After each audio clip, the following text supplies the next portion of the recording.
All right. Well, let's get into it. Hi, y'all. We're back, and we're hopefully going to finish the first game today. That is my goal. That is my plan. That is my hope. Sacrifice a biscuit to the gods of gay. Biscuit, no, I don't want to sacrifice him. Hi, Kayla. Hi, Fluffy. Thank you for the bits. Oh, that's right. We were leaving off on a testimony. That's right. I remember. Okay. Where we left off, we were at, Ambassador Alba was like kicking us out of Alabast. And we're like, ah, shit, but we haven't finished anything yet. Passed out. You should be able to stay awake. Well, if you need to rest, get some rest. Very important. Rest is good. Rest is good. Rest is good. I'm gonna conk out right now. No. What was I saying? But Lane here was like, no, I know who the killer was. It was you, Miss Francisca von Karma. And everyone's just like, what the fuck are you talking about? And I'm like, no, he's a fucking genius. You want to interact? I know, but rest is also good. But you can't interact with friends if you're dead. Tired. Trust me, I should know. Everyone hangs out in the Discord at what is like 10 p.m. my time. And I'm like, no, I'm tired. I need to sleep. What was I saying?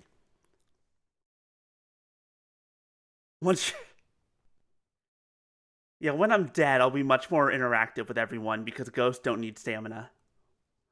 No. So my thought is, Lang knows that it's not Francisca, but he's calling her out anyway in order to, as an excuse to get back in there and actually find dirt on Alba, who is very likely the actual killer. And I believe that. Hi, Biscuit. What's up? Hi, baby. One of Alabast's knives was used in Babal to murder Mr. Cochin. And the murder weapon in the killing of Damas II is Babal's Prima Duck statue. Trito for biscotti. Trito for biscotti? Not at the moment. Maybe soon. But it's mainly because it's in the other room and I have to go get them. And by other room, I mean like in the kitchen, which is like, I don't know how many feet that is. Maybe 30 feet, 50 feet in that direction. You need to... They're your only source of structure? Oof. Red dot? What red dot?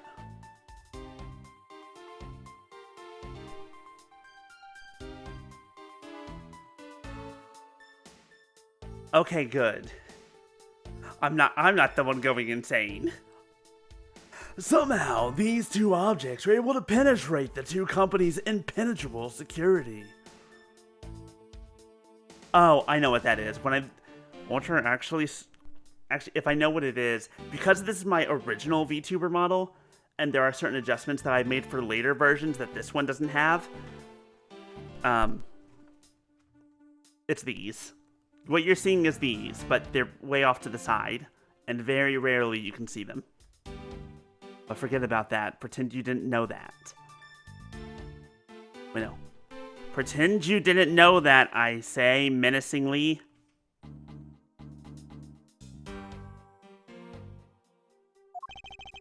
The only one who traversed the two countries just before and after the crimes was you. So as long as I can't explain how the weapons moved about, Francisco will remain a suspect. You got it, Mr. Prosecutor. So why don't you stop giving me a hard time?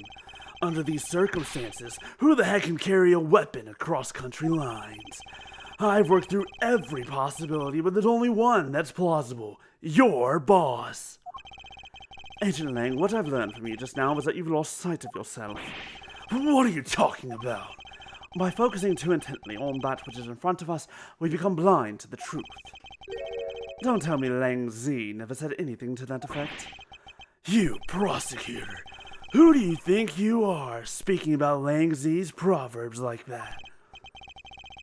Oh, that's right.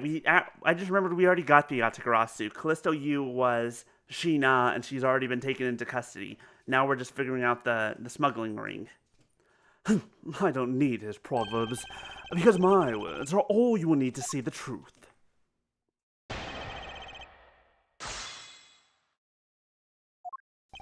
One of Alabasta, yes, that is correct.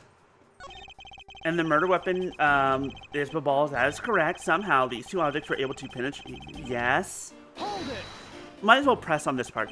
Impenetrable? I should hardly think so. You've seen the top of the wall between the two countries, right? Who in the world could cross over that? Yeah, not even I could cross over that thing with all that barbed wire. The only way into either embassy is through the doors in the Atrium Neutralis. So the only way for the knife and the Prima Duck statue to traverse the two countries is through those security camera-equipped, well-guarded doors. I just remembered something that never got solved. I remembered something that has not yet been solved. Where, oh where, is the Iron Infant?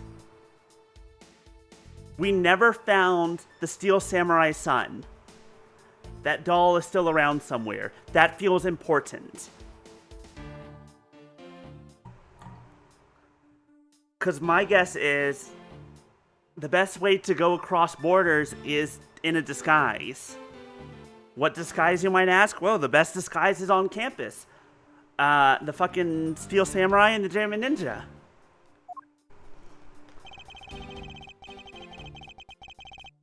Hold it! Was Francisco really the only person to have traversed between the two countries? According to the guards at both doors, she's the only one to go back and forth. The sis was there in Alabasta when the Yatagarasu showed.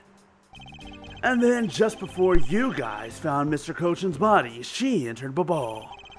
I think we can assume that's when she brought the knife into Babal. But how do you explain the Prima Duck statue?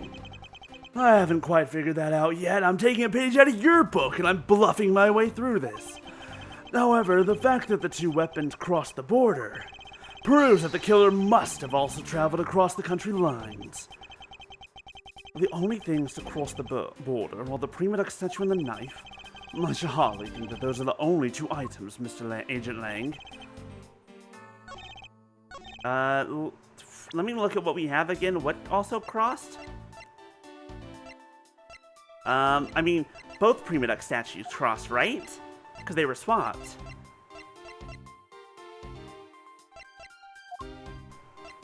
So that's one thing.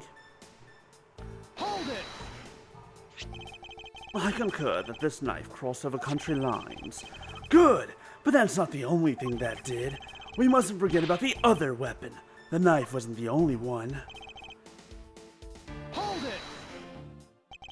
So you're saying that the Prima Duck statue was also brought over by Francisca? Like I told you before, that's the only way it makes sense. And how exactly did she bring it over? I haven't figured that part out yet. That's a rather weak statement, considering how sure you are. Maybe, but there is one thing I know for sure.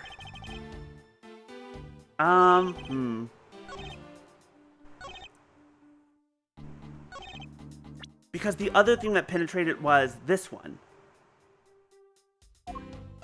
Babal's was the real one. The one that's now in Babal.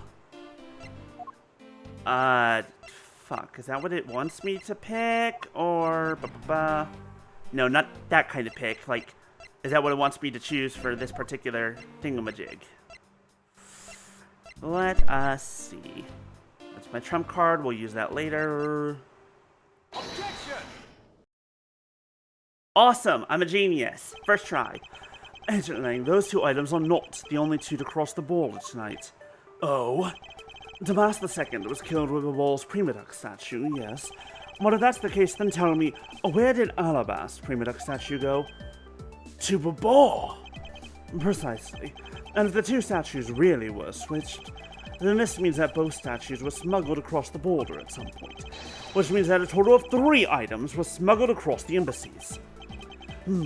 I guess so. But you know what? It doesn't matter the number of items, only that the sis is the only one who could have done it. Because the only person who went back and forth between Alabasta and Mabal is her.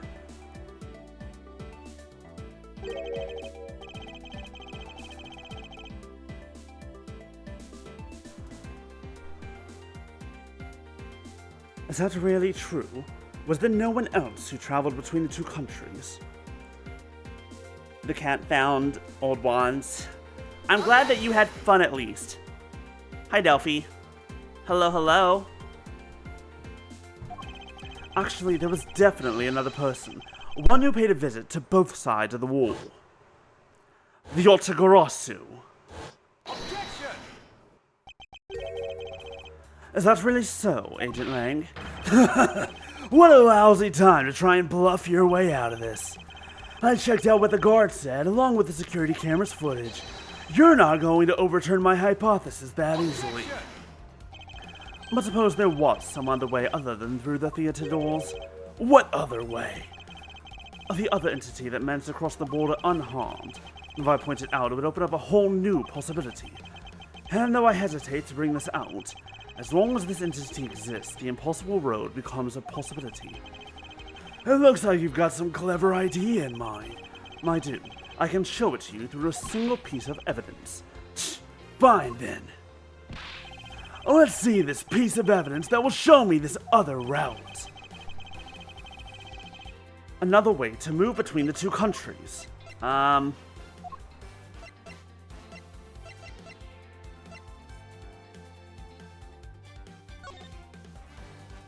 Da-ba-da-ba.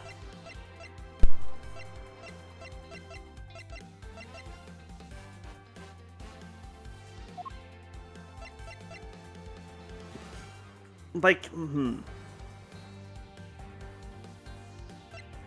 Hold on. I'm figuring it out. XCOM 2? XCOM's fun. Those are good. I love a good strategy game. Why I like Fire Emblem.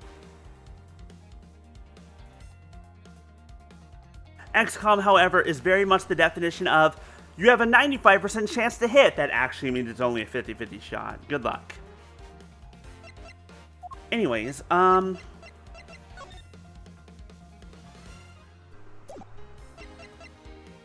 wait, this one? Take that! Agent Lang, I'm sure you're all familiar with this unforgettable photo. Shh, that supernatural photo? Like I said before, humans can't fly. But what if they didn't need to? What if they just used wire? And just like, you know, ziplined? No, of course not. I understand that perfectly well. And don't start claiming that Sheena somehow grew wings either. I wouldn't dream of claiming that. And I won't allow you to take back what you said either. I'll say it again. It's not humanly possible to fly through the air without wings. So you'd better have a good explanation for this, Mr. Prosecutor. But how can I prove who it was that flew through the air in this photo? Here's the thing. Once again, it's the one thing that Sheena purposely forgot.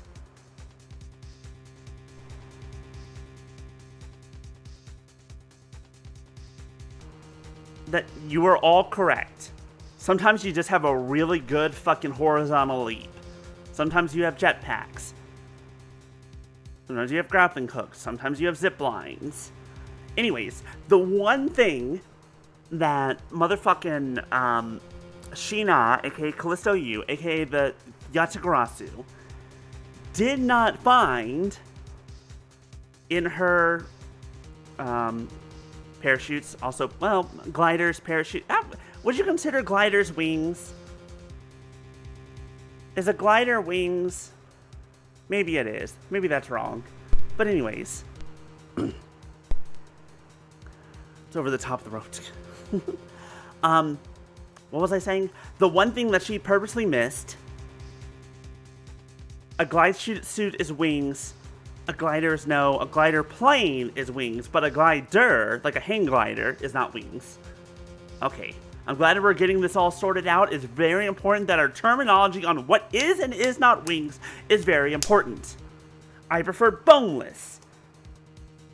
I don't like the bone in because some people talk about taste, but you know, I've always had bad teeth and I don't like trying to eat that. Give me a boneless wing. It's easier to dip and I can just chomp right through it. Bone is bad texture. Bone is... yeah, there's also that. Glide suit's not wings. You wouldn't say... oh, reverse that then. Squirrel doesn't have wings. That's true.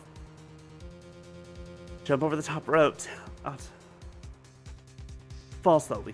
It's called falling with style. Thank you very much. Buzz Lightyear did not go through an entire adventure.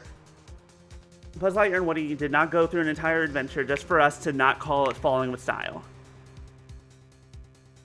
Anyways. Wire.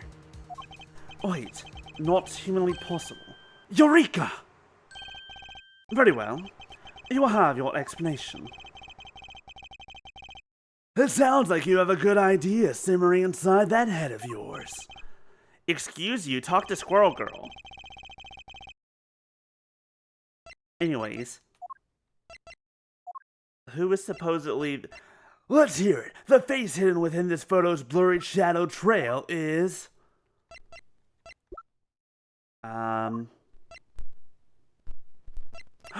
maybe it was the statue.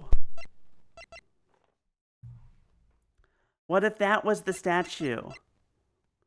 Squirrel Stampede is feral rage? I mean, you're not wrong. Used by wrestlers to get into the ring. There's not gray squirrels. Gray squirrels are homicidal names. Okay. Anyways, it's not humanly possible. What if it's not a human?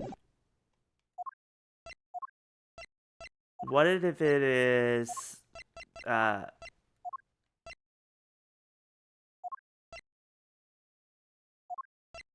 this?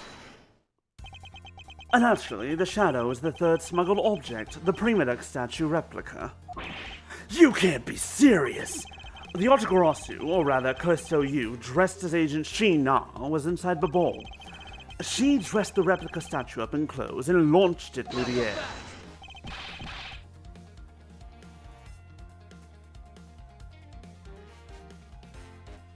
Interesting. Terrifying. Ha! Mr. Prosecutor! You left out a very crucial bit in your explanation. I know I did. She launched it through the air? Are you telling me that she tossed a hollow gold statue like a football? Squirrels can't hit terminal... I don't think that that's how that works. Because terminal velocity has a very specific definition and that number can kind of change. That doesn't sound... because here's the thing. Terminal velocity is very specifically like the fastest possible speed that you can go with air resistance as you're falling. And that terminal velocity actually changes based on your air resistance, obviously. Before a squirrel hits terminal velocity, it will starve to death. Huh. Okay, interesting. No, that's what it sounds like. Terminal velocity is the... okay, so if you jump out of a plane, at a certain point in falling, you will not go... you will not be going any faster. Like, you're accelerating because of gravity, right? But at a certain point, because of air resistance, you can only go so fast. Now, here's the thing. If you go like spread eagle, if you're like bottom down, legs and arms spread out, that's actually a lower speed because there's more air resistance as opposed to if you like nosedive. If you nosedive, then you have a higher terminal velocity because there's less air resistance because you have less surface area for the air to push you up.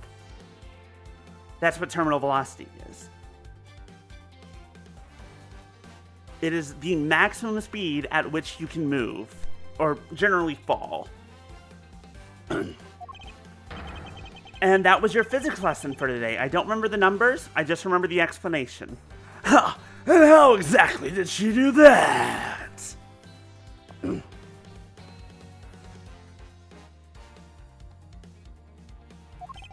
He is literally bearing his fangs at me. But he has a point.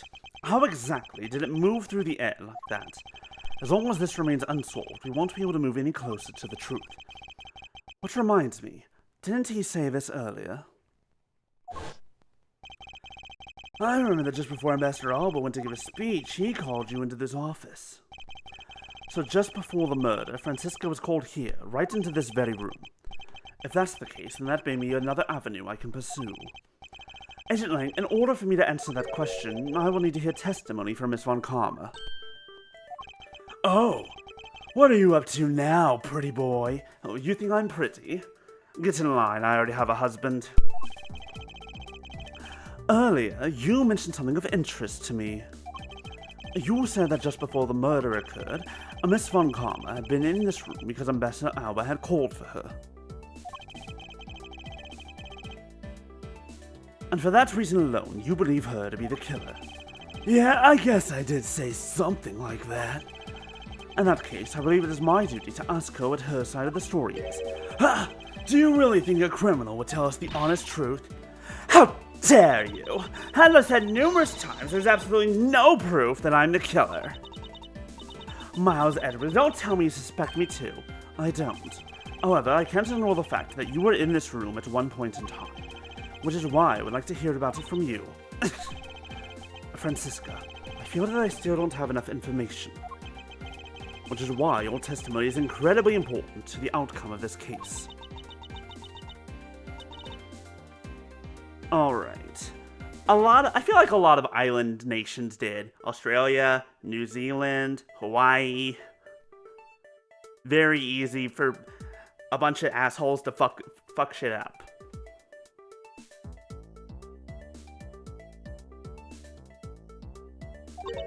So, what would you like me to talk about? I'd like you to please testify to your movement up until you came into this room. Alright, let's try this your way for a change. But if what she has to say turned out to be a waste of time, I'll place her under arrest faster than you can howl no! As you wish. As I said earlier, I was assigned to guard duty in the Alabastan Embassy.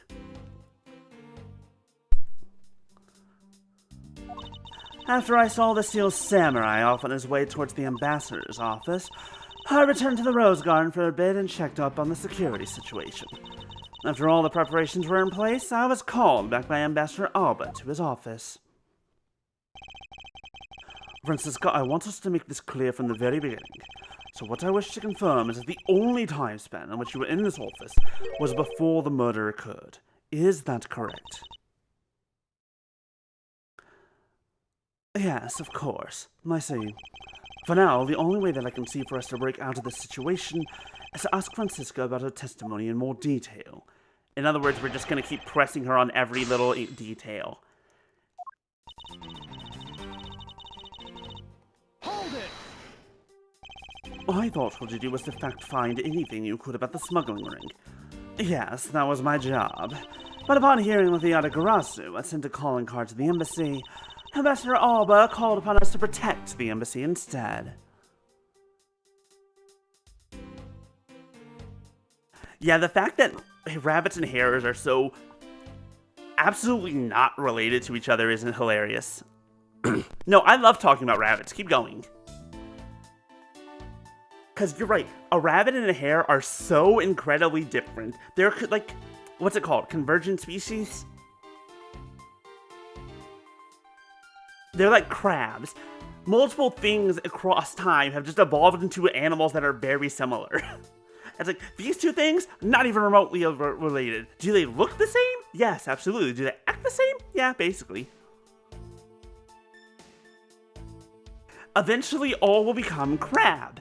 It's very important. Speaking of, that does remind me, thanks to Fluffy, I now own another Crab's Treasure, which I kind of want to play, because it's a Dark Souls, but with crab. So look forward to that on a future stream. Oh, 100% Fluffy.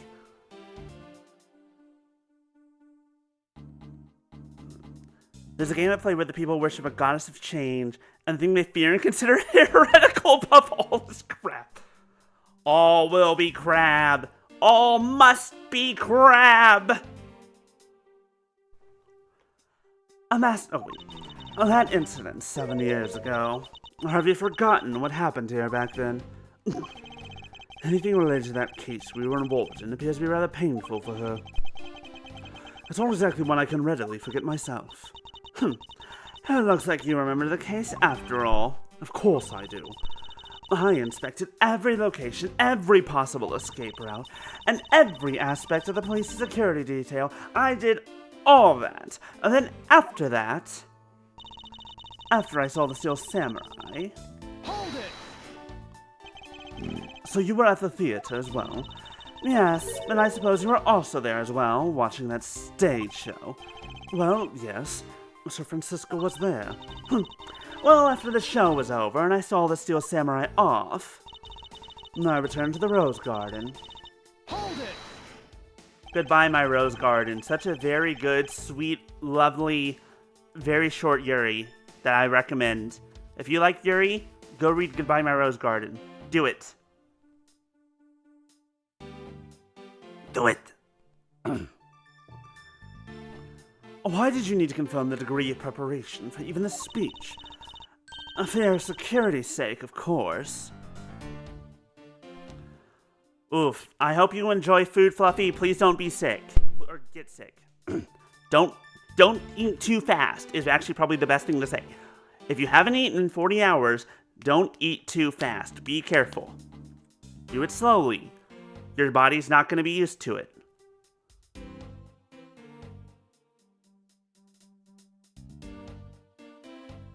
What other reason could I have had? No one knew just how the Yatagarasu had planned on getting in, right? Yes, I suppose you're right. And in the end, the Yatagarasu did choose to appear in the Rose Garden, even if it did turn out to be nothing more than a shadow. Who would have thought that she would use a shadow? Calm down, Francisca. She must still be nursing a grudge over the fact that she couldn't figure out herself.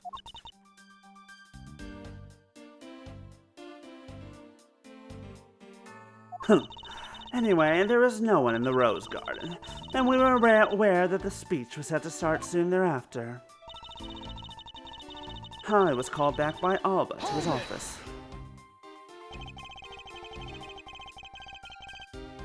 At that time, Damas II's body had yet to be found in this room. Is that correct? Oh, that's right. But Ambassador Alba was here. One could hardly miss his rather large presence. What if what she saw wasn't actually Ambassador Alba, but it was that fucking greenery of him in a cloak? A criminal will say anything to get out of getting arrested. How do we know you're not lying? Well, if you need proof, I'd be happy to oblige you. Seriously? Like I keep telling you, when I arrived at this office, Ambassador Alba was already here. He was standing by the flower box on the windowsill, watering his plants. I can attest to that. I remember speaking with a lovely lady around that time here in my office. All right, then.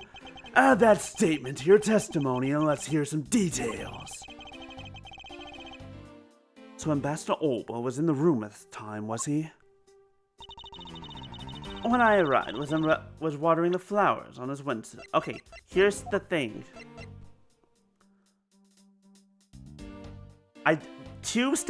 Two flowers are missing. 2 flowers are missing. Boy, don't these look super familiar? Oh no, and there's dirt on them. Goats, dolphins, yeah, otters. Chimpanzees for sure. Definitely monkeys. There's dirt here.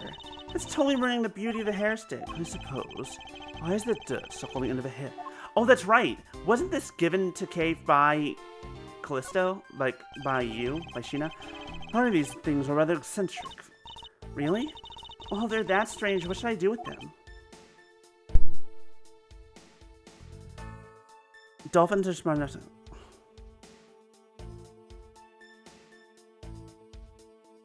I have to say, these are by far the most bizarre hair sticks. Something I've been meaning to ask. How exactly did you stick that stick of yours into your hair? That's a secret. Curiouser and curiouser. Anyways, I just wanted to check this out. I had a feeling that it wouldn't tell us anything, but also I know that this is not a hair stick.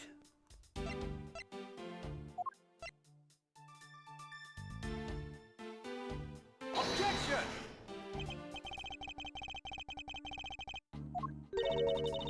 Okay, hold on. Okay, I tried.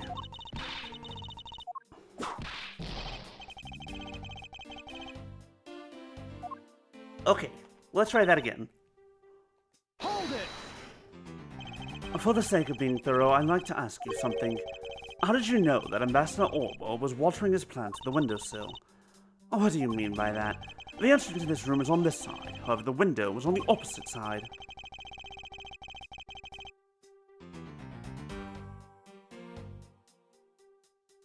If what you say is true, then when you entered the room, his body would have been like a wall. You would have been blocking your view of what he was doing. Isn't that not correct? I suppose it was a bit hard to see around him, but fortunately for me, Ambassador Alba is not an immovable wall. I knocked before I entered, and as I did, he turned around to greet me, with a watering can in his hand, so it's only natural to believe he was watering his plants, right? I suppose. After his greeting, we spent a little time talking about his flowers. He has tamed them himself, and is growing them with the utmost care, you know. Yes, the plants in this room, they are all like my children. The passion flowers in the flower box on the windowsill are growing beautifully, too. All 4 of them are in full bloom. There it is. Found it. I can finally tie it all together. Thank God. Miss Von Carmel, what did you say just now? I said that the flowers are growing beautifully. What about that statement? Do you not understand? What do I not understand? Why a certain thing is the way it is. I'd like for you to append that statement to your testimony. Very well. Bum bum. Bum bum! Behold, Francisca. For some odd reason, your testimony contradicts with this piece of evidence. It does appear that way. Ha! I knew it! I knew we couldn't trust your word, sis! Mr. Edgeworth, why are you doing discrediting Miss Von Karma like this? Yeah, sir! If you keep this up, she's gonna get taken away, sir! Yeah! All I've done is state what I saw. I've not made a single mistake in my testimony. And for this, I am still under suspicion for murder. Is the number of flowers really all that important at this juncture, Miles? At the very least, it is a contradiction in this enigmatic case. One that I find hard to dismiss as irrelevant. Ha! Then let's hear it, Mr. Prosecutor. What does the number of flowers have to do with anything? What does it prove? I believe the answer to that will become clear if we were to examine that flower box. How did this contradiction come about? There must be something behind this discrepancy. They're my beloved flowers. I've grown them with the utmost care. So I ask that you please be gentle with them as you examine them, Mr. Edgeworth. I understand. Don't worry. I won't rest until I've blah blah blah blah blah blah blah. Holes! Digging up them holes, dig 'em. This patch of soil looks as though it has had something removed from it. What are you doing, Mr. Prosecutor? Why'd you climb up all of a sudden? I'm still here, waiting for an explanation, you know. And did you know, Agent Lang, flowers are best appreciated in silence. It looks like 2 things were pulled out of this flower box. Can I deduce? Let me deduce, damn you. I already know. The name of these flowers. I believe they're called passion flowers. Despite being called flowers, they're actually a species of vine. They appear to be growing well, and are well supported by these plant supports. Yeah, but no matter how I look at it, it looks like there are only 2 here to me. You realize, don't you, sis? Your little lie has failed you. Miles Edgeworth, hurry up and shut this man up for me already. I suppose I will need to use some evidence to shut him up, won't I? I believe I have just the piece of evidence you require. Oh, you do you? You have such confidence in the face of your current plight, but I highly doubt it'll last until the end. You howl like a wolf, Agent Lang, but we'll see if you have any bite to back up that bark after you see the evidence.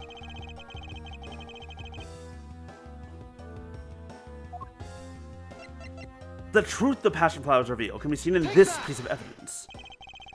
Ashina, who was supposedly in the bowl the entire time, had these hair sticks on her that look exactly like the plant supports in this flower box. In other words, I can believe said that these hair sticks are in actuality support sticks for the passion flowers. Huh, and so what? Is this really all that important to the case? Of course it is. It means that we found yet another item that was smuggled between the countries tonight. Yeah! I think about it logically, Agent Lang. These sticks were originally in Alabast, but somehow they wound up in Sheena's hands, who was in the bowl the whole night. So make no mistake, these sticks were smuggled somehow, just like the knife and the statues.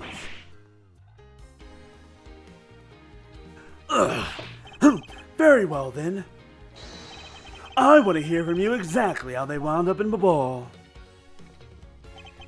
How did these support sticks find their way to the bowl and why? There must be some reason as to why they ended up there. Aha! So that's why. Agent Lang, if you would please take a look at this and tell me its shape. It's just another stick, isn't it? And so it is. But the shape of the support sticks is what is important. But when they are used with something in this room, that's when it all comes into focus. And the object that completes the picture when you use with the support sticks is... Hello, crossbow. Someone used a crossbow to fucking shoot the goddamn supports to the other side in order to create the wire to pass back and forth the fucking statues. That's a crossbow. Wait, you're not really suggesting... I am. These hair sticks, or rather plant support sticks, they make for perfect arrows. Yeah! I've done it. I found the common thread that connects the two offices. But this thread is yet to be completely untangled. Even using the arrows, how does this explain how the statues were transported? Furthermore, who could it have been who fired these sticks as arrows? There must be a common thread that ties all of these things together. Mr. Prosecutor, hold up a second. You do realize what happens when you tie a statue to an arrow, right? They don't fly at all. Hey, dumbass, I'm not done. Hey, idiot. I ain't done. I ain't fucking done. So the ball statue was draped in the Autograsse's clothes and then shot over here. Even if he fired the arrows from this side, they wouldn't go far with a statue tied to them. I don't think I need to tell you that the Prima Duck statues didn't sprout wings. You're a realist after all, aren't you? I hate you. The Prima Duck statues didn't sprout wings. Of course they didn't. Glad you understand. I feel much better already. I was afraid for a second that you're unaware of that crucial fact. It's only crucial because you're under the belief that wings are necessary to this equation. What? You need to free your mind a bit more and let it fly like a bird on the wind, but one without wings. The Prima Duck statues flew, but not on a wing. Allow me a bit of your time, and I'll explain this mysterious phenomenon to you. It's called physics.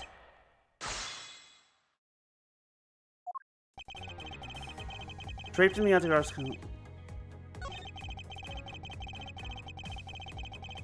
The question is, which one specifically does it want me to use?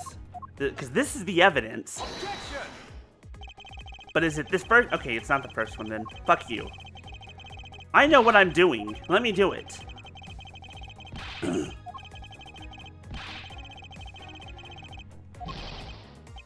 No, that was correct. Well, technically correct. Objection! Oh my, I hate you. No.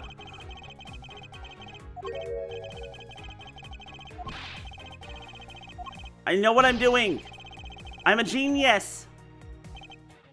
I'm just not a genius in the regards of when they get fucking, Let this work, please. Objection!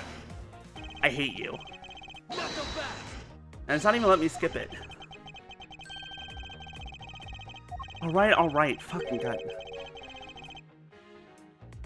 cheesy eggs. Okay. I like my cheese mixed in with my eggs, but I know for a fact that if you ask for cheesy eggs, it'll be cheese on top.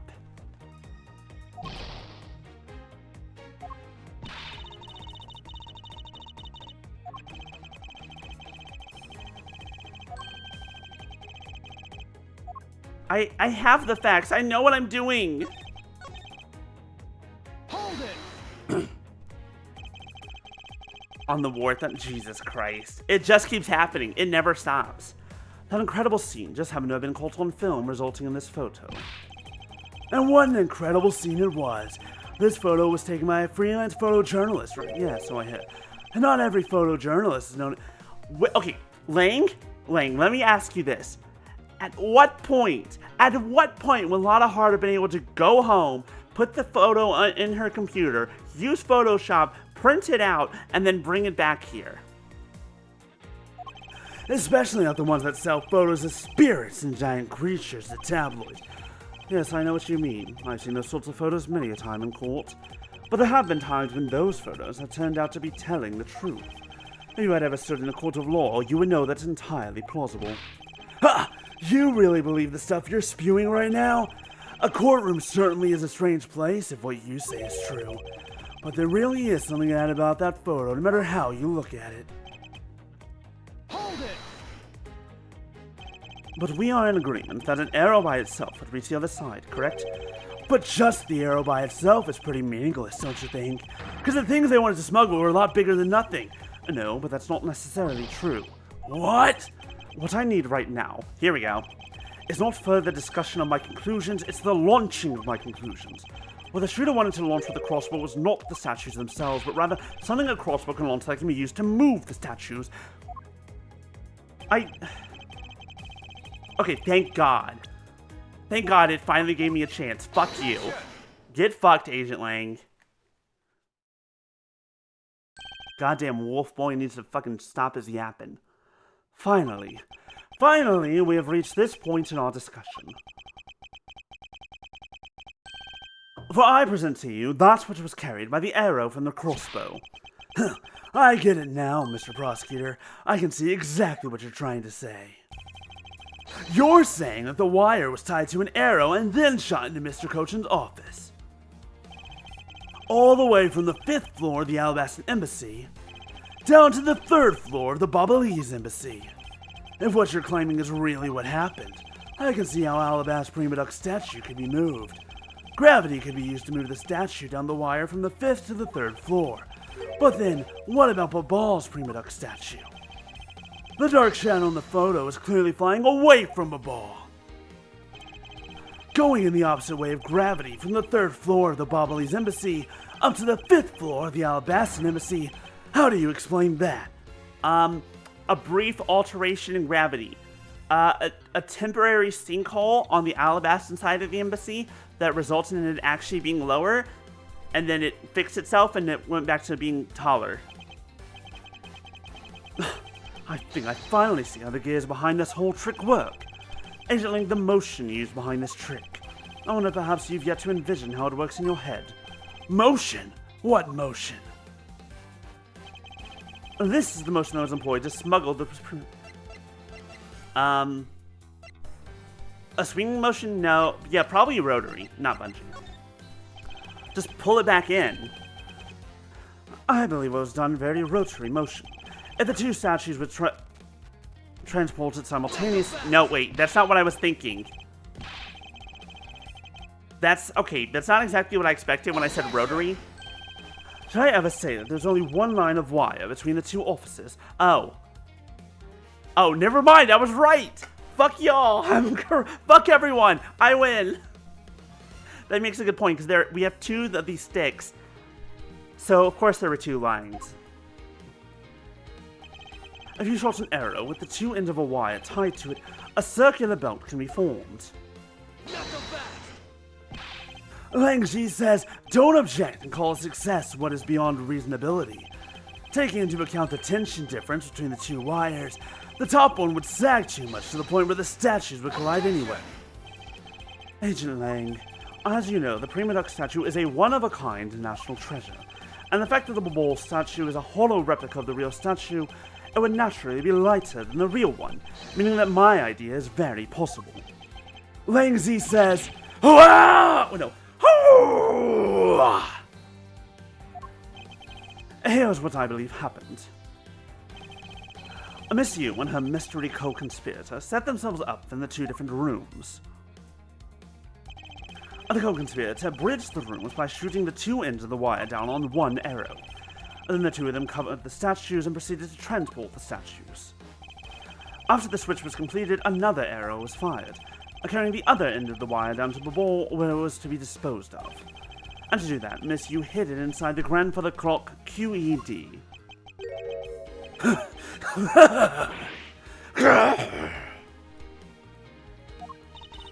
This proves it, right, Agent Lang, that I'm not the killer. Not yet, sis. I still haven't had my dessert yet. Right, Mr. Prosecutor? The proof is in the pudding, as it were. Pudding is a nice dessert. So, do you think you can do it? Can you prove that what you said is what happened? Because remember, if you can't, I'll be taking a certain someone back home with me as a souvenir. Don't say it like that. That sounds lewd.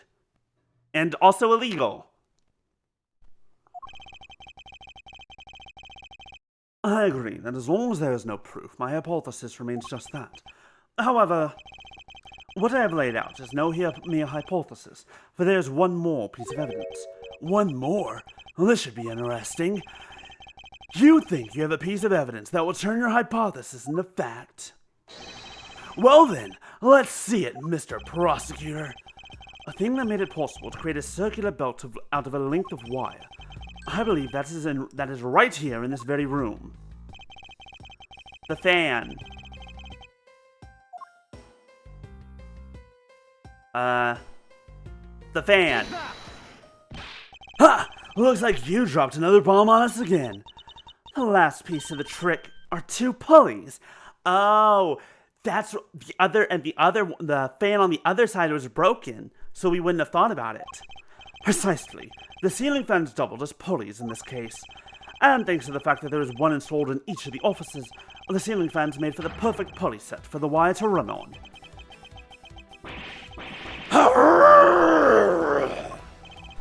This must be it. This is how the smugglers bypass the impenetrable security.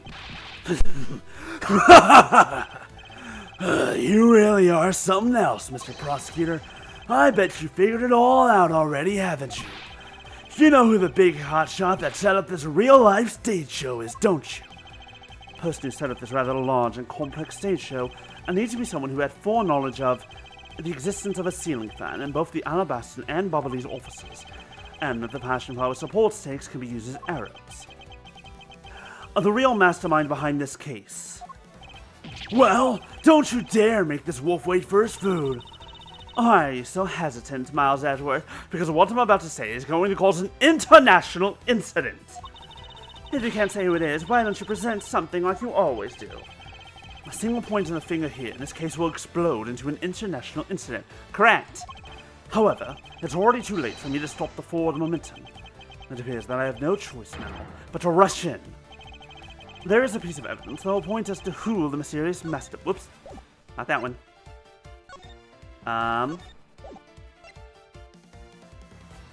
This one, maybe? Where's the evidence that ties Alba into this?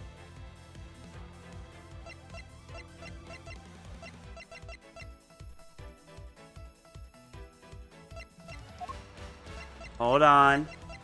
Hold on.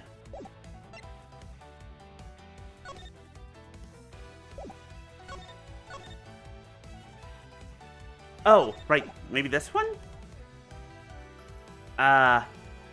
No. Patience is key. Correct. But but instead, Lang's philosophy is less pounce carefully and more pounce on everything you see. And eventually one of them will, be food. Or all of them can be food, and some of them will just be better food than others.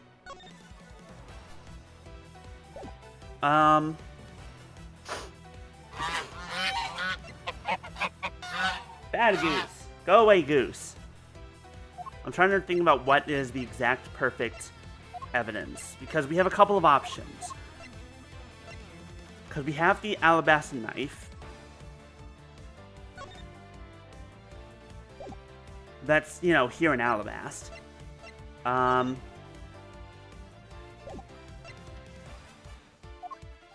We have this guitar pick that we still don't know what the hell is with that. We have the fact that the passion flowers are here by Ambassador Alba. We have the videotape showing the Cadopian Embassy flag, but not necessarily. It's not.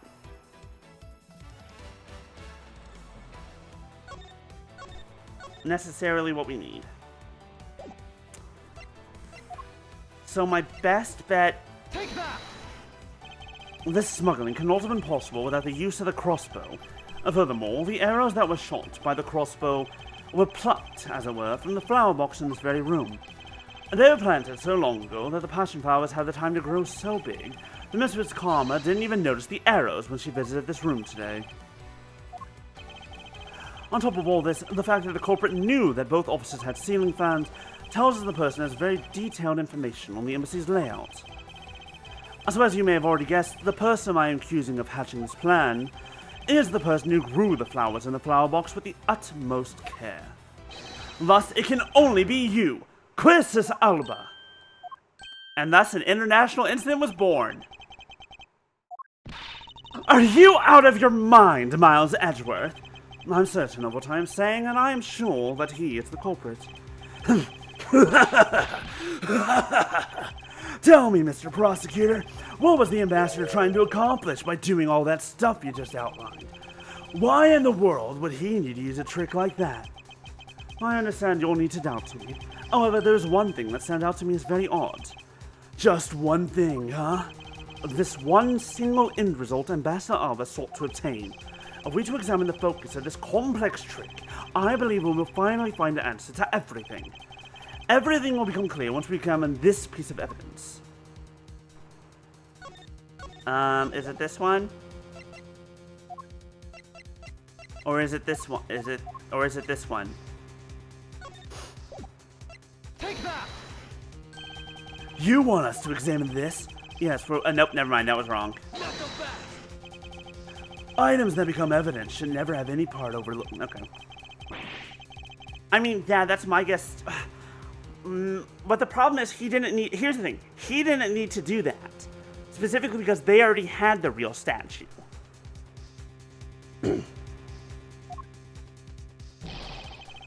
Oh, wait, my trump card. Most of the evidence have already been undergone, except for one.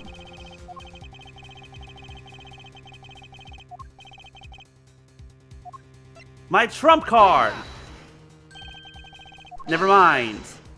Ignore the trump card. Pretend you didn't see that. That'll be used as a trump card later. Anyways.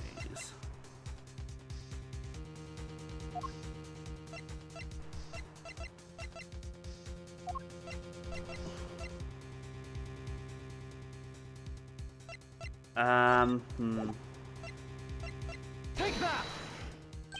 Not so fast! Okay, wait, hold on. I can figure this out. I can do this. Most of the evidence, however, there's one piece that has only been partially checked. The heart of the smuggling. Partially checked.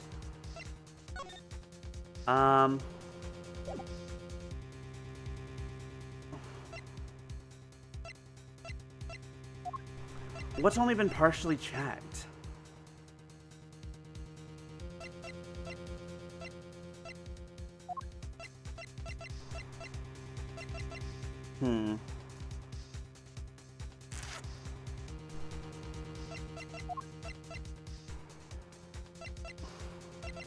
Curses.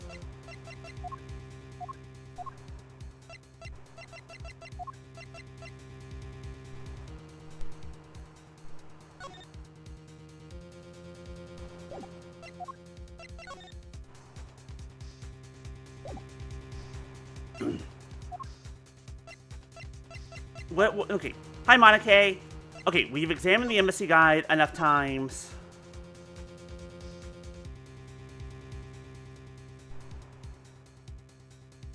Wait.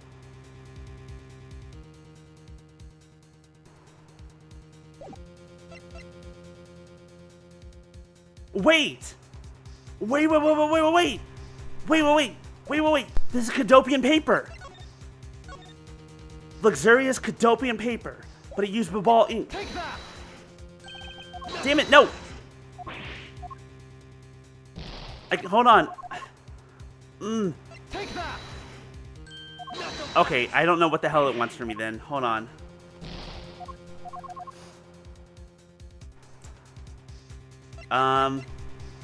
Hell. Everything's been looked over to death. Except for, I guess, the sim. Yeah, okay, I had a feeling. Hold on, I feel like I need to restart. Now then, if I could ask you to please leave the premises. As you can see for yourself, I am an old man. I'm a bit tired from all of this. Wait, please. I've made up my mind, so if you could please leave. Agent Lang, good job to you as well. Although, I don't think we'll ever be meeting again. What? Now then, please respect the request of the ambassador of the Kingdom of Alabast and vacate the premises. Okay, hold on. We can do this properly. Is this it? Thus the truth is lost for all eternity.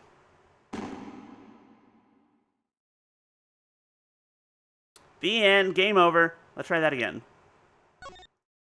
We might have to go back through some stuff. Okay. Nope, we're good.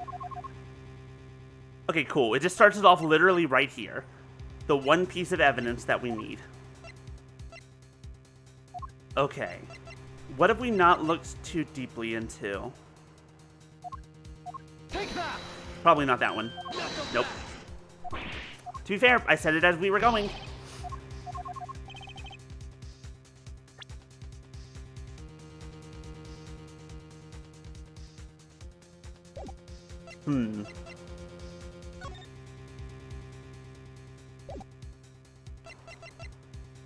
The Yatagarasu key.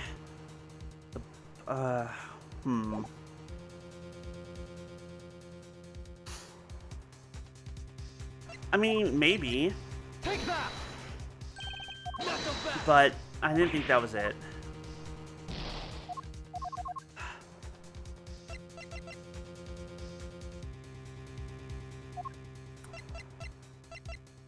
Take that!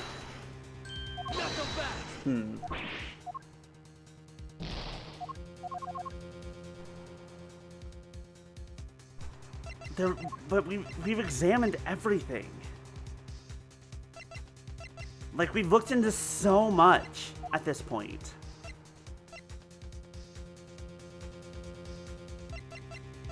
Like, what's the one thing that we haven't really touched on? And the answer is Take that! nothing. We've looked harshly at, we've looked pretty hard at everything. Take that! Alright. I don't like that we're in the stage of brute forcing it, but we might not have much of a choice. Take that!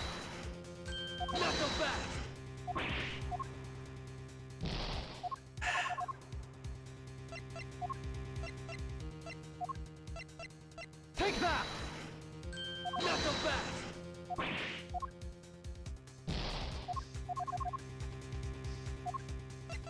Take that! I have a bad feeling we're gonna get another reset here. Take that! How many times can we listen to this guy say not so fast before we all lose our goddamn minds?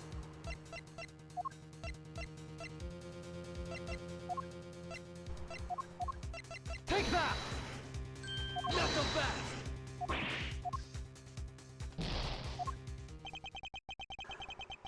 No! We already saw this. Go, go. Yeah, I should have saved it.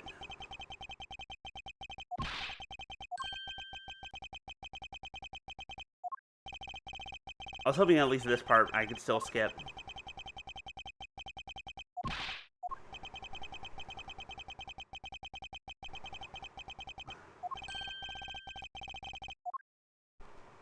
Like, there's just there's something, I think that I missed something, or the game didn't tell me something that I needed. Or it didn't tell me something that would have helped me, because this isn't making any sense to me. I don't know what's wrong.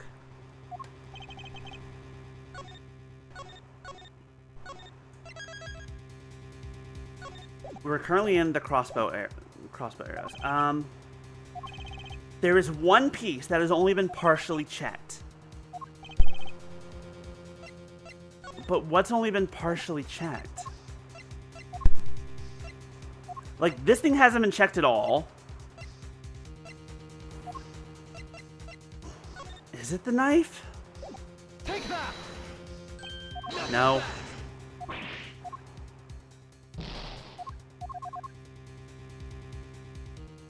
It wasn't the Altagracia's key, right? We already did that. The bills? What do you want from me? I could just look it up, but I feel like at this point, who cares? It doesn't matter. Take that!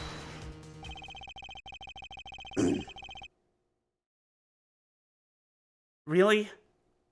Really? I would fully understand the reasoning had the situation been reversed. That's what you wanted me to do? However, to go through the trouble of swapping the real Prima Duck statue for the fake, I sent a very shady reason for such a bizarre action. And who better to ask for that reason than King Prima Duck himself? I see. Ambassador will be examining that statue now, with or without your permission.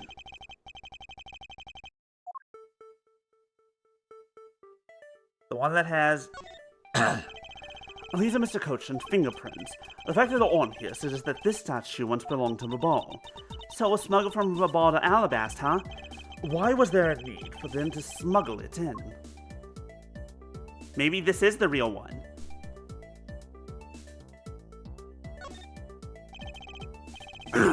A shield, huh? So doesn't seem to be anything unusual about it. I bet it's supposed to mean that the guy is protecting something. I don't think it's supposed to have that deep of a meaning behind it. In that case, what are we wasting all time with this for? Let's look at some other area. With his sword drawn like that, there's an aura of valor and bravery around King Prima Duck. He looks so cool standing like that with the sword stuck in the ground in front of him. Maybe I should try and come with some cool pose with a shuriken or something.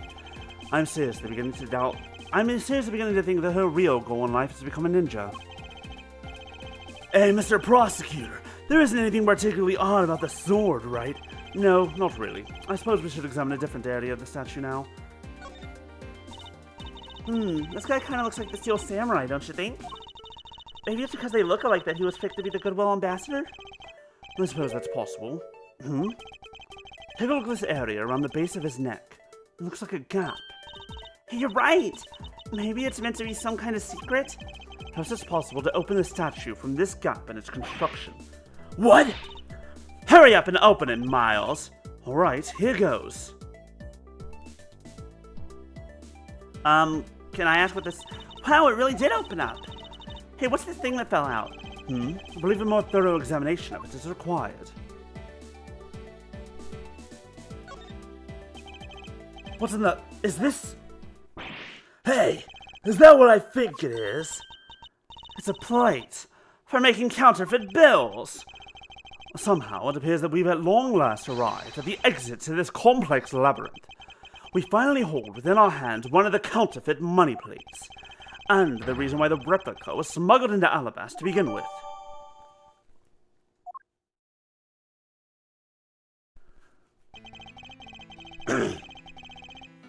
The Prima Duck statue can only be handled by the ambassador or the secretariat, and the replica is nothing more than a hollow shell covered in gold. These two circumstances make the statue the ideal object in which to hide contraband. After receiving the statue containing the counterfeit plate from Sheena, the ambassador had the misfortune of accidentally running into Damask II. Surprised by the thief, the ambassador raised the replica statue at Damask and... whack! And then, in order to frame the Steel Samurai of the murder, he covered the samurai sword in blood. Well, Ambassador Alba, you're The leader of the smuggling ring? My country is a mess, and it's all because of you? You're the one who killed Damas II. Answer us. I never thought that you would figure things out to this level. Oh, woo! Ooh, woo. Hi, Maya. Thank you for the hydrating the posture. I just hydrated. I'll do it again. However, there is one point I disagree with you on. The head of the smuggling ring was Mr. Cochin. Quit screwing around. I have no sympathy for someone who would try to pass the guilt onto a dead man. And there's one thing I'm sure of, is that you're the real ringleader, Quercus Alba. It's not good to speak with such subjectivity, you know, Agent Lang. Subjectivity? My conclusion is anything but, and there's a result of logic and investigation. Logic and investigation? Only seconds ago you were ready to arrest Miss Von Karma. I don't think you can give such flip-floppy logic any real weight, do you? Come on, say the thing that I... Please tell me that I was right and that you were smarter than I thought you were. It looks like you still don't get why I came back. Excuse me? You see, the reason I came back is so that I could sink my fangs into your wrinkly old neck. From the very beginning, my real target has been you. Okay, I don't know if he's just saying that, or if I was right and this was the plan all along, but it's fine. What? Agent Lang, Fluffy, thank you for the, how many was that? Christ, 30? Jesus Christ, Fluffy. Hi, thank you, I really appreciate it. That's legitimately, like, really helpful. And I always appreciate it. I demand an explanation. Sorry, sis. Didn't mean to put you through all that. I knew you were innocent from the very beginning. You did? I knew that this whole incident had been meticulously planned and prepared for. So naturally, the occupant of this room, Ambassador Alba, seemed the most suspicious. But without the ambassador's permission, we couldn't get in to take another look around. Ah, so that's why you put on this big show to accuse Francisco of the murder. Which is good. Okay, that also makes sense because, like, he was being very weird about, like, pinning it on, fucking, who'd-you-call-it, on Francisca. Using Francisca as the bait, you were able to gain us entry and investigative rights. Yeah, if I hadn't done that, I doubt the ambassador would have given the okay to probe around. So that's what all this was about. Very well, I will forgive you. But in exchange for using me as bait, you will take some responsibility and help us find the truth. Agent Lang, for giving me such a great opening, I thank you. You know, I just knew, Mr. Prosecutor, that somehow, if we were able to find some proof by investigating this room, that you would be able to figure out the real culprit with your special brand of logic.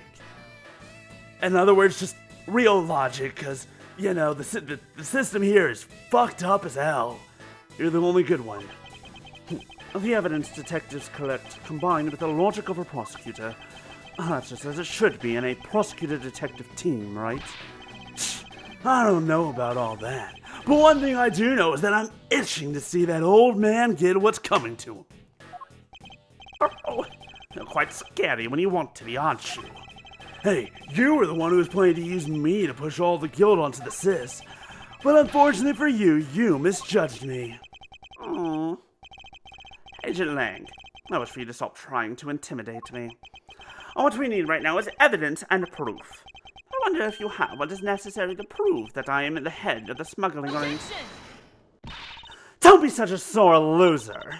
If you really are the head of the smuggling ring, then you should acknowledge your crimes with dignity. Dignity? That is nothing more than a fool's insincere display of strength. If you really wish for me to acknowledge my crimes, then I would like to first see some of this thing you call evidence. I'll tell you, I knew nothing, really. I didn't even know that a counterfeit plate was hidden inside the statue. You swapped a real statue that vested in your country the authority to rule for a fake. It doesn't make any sense that you didn't know anything. It doesn't make sense. Why doesn't it make sense? Can you prove that it doesn't make sense? Okay, now you're just being pedantic. Yes, I am. Isn't that the whole point of a court of law? He's really got us. He's turned the entire situation around against us. The proof that Interpol has been after, which points to this man as the ringleader. Again, Feast... Oh, first of all, I want to look at this. It's a counterfeit plate used to make counterfeit Zhang Farm bills. It's incredibly detailed and even includes a phoenix taking off into the sky. With plates as finely crafted as these, it's no wonder the fakes are so hard to spot. Anyways, yes, with the videotape here, and with this trump card, I can't read this. From boss of smuggling ring to Cochin. Who was the fucking whatever. Which points to this man. If we can somehow find that proof now. Oh, wait, no. We know for a fact that Cochin wasn't the ringleader because this is from the boss to Cochin, which means that he definitely could not have been. Windows are reflective. So is it exactly what I thought it was?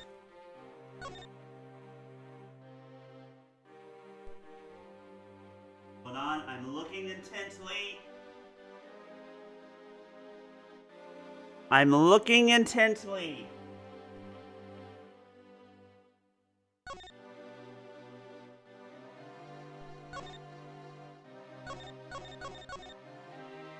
I'm not there yet? No. Is there nothing I can use to break this case wide open?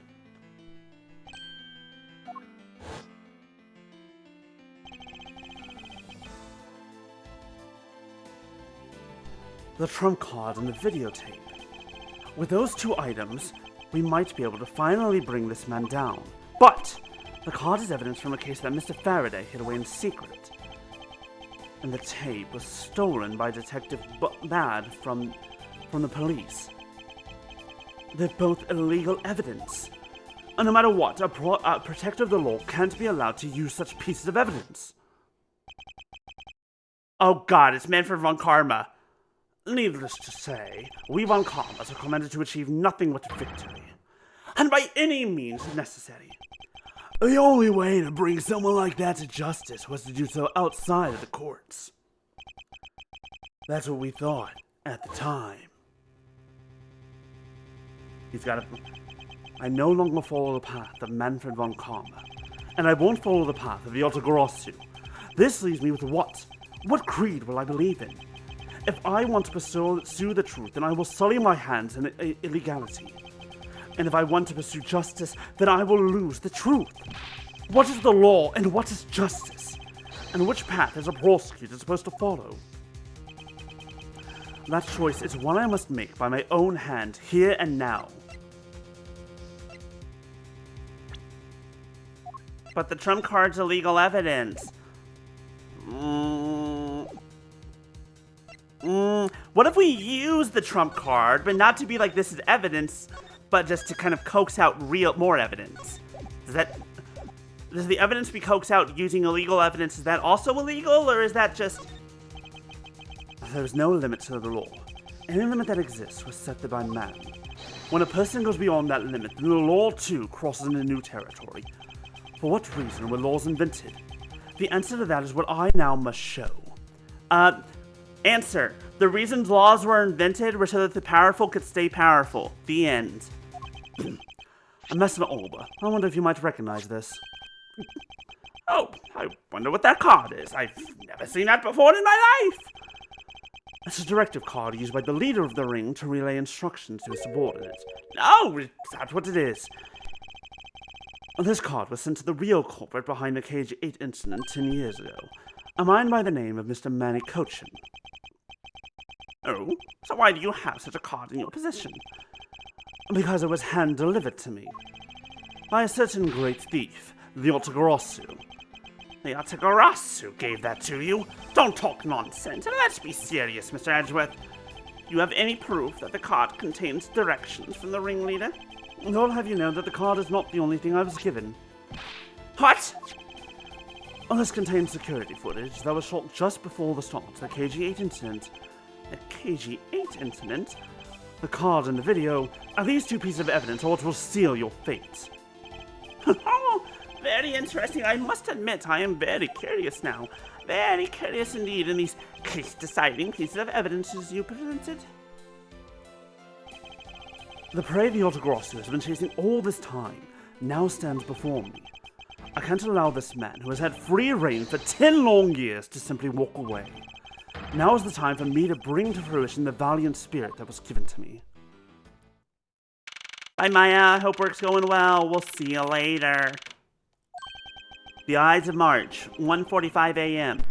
So, what is this interesting thing you wanted to show me? The trump card and the videotape. These two pieces of evidence together make for the ultimate hand. And this is where the real meaning behind Detective Bad's words will be realized. Detective Gumshoe. Yes, sir! What you see here is security footage shot just before the KG8 murder occurred. From this footage, we know that the card is a directives card from the smuggling ring. This is the section that proves the card was used to relay an order.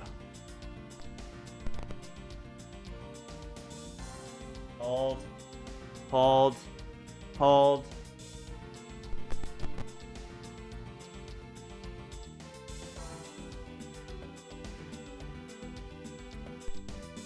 Take that!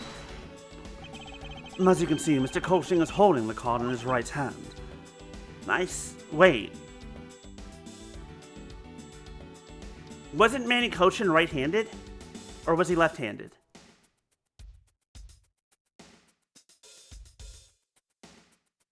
Because this might be a reflection. The killer is indeed holding a card with the exact same design on it. But that card and the one you have, just because they look the same, doesn't mean that they are, does it now? Ah, but there's a very easy way for me to prove that they are in fact one and the same. All we have to do is simply take a look at this. This dark red blood. Yes, this is your proof. Proof that the order on this card were played out in that terrible tragedy. The blood belonged to the victim of the KG8 incident. With a bit of DNA testing, we can very easily verify that as fact. If you have no objections, then I'd like for you to take a look at this next piece of footage. This car that passed by in front of the victim's apartment building. It's an official Cadopian government car. What? Detective Gumshoe, if you could please magnify the footage. Yeah, because that's definitely how that works. Enhance! Enhance! Magnify and enhance. Why is it still blurry? Just because you make it bigger doesn't make it sharper, sir. Take that! The shape of this pocket and the director's card in it tells that this person in this car is Mr. Cochin. The license plate on the car was also captured by the security camera. And with it, we can easily find out who was sitting in the car on that day 10 years ago. Which is why I can say with confidence that you were riding in this car on that day. And also I could see it in the reflection on the mirror. I saw something. Laughing. Are you buff? Please show me your buff. Yeah! Okay, maybe he's not buff. You've done well, my boy. Wait, no. Hold on. He's straightened up and he's thrown off the shackles. Let me think. You've done well, my boy, to make it this far. However, about your claim that I was riding in the car at the time, that's going to be mighty difficult to prove. How so? And why did your voice suddenly change? Principality of Codopia no longer exists, so naturally all records from that time period also no longer exist. That arrogance. What he really means is he's already erased all traces of them. Are we finished here, boy? The only weapon I have left to me now is this piece of footage.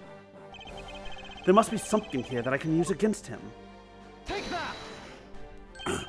What the? Ambassador Orba. Yes, what is it? You were once an army man in the service of Cadopia.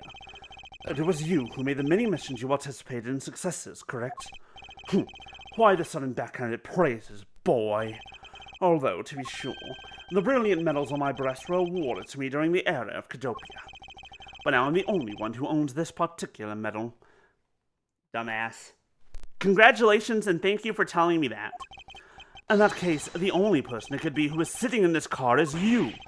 How do you figure that? By the medal captured here in the footage, it is clearly the same exact medal as the one on your chest. What?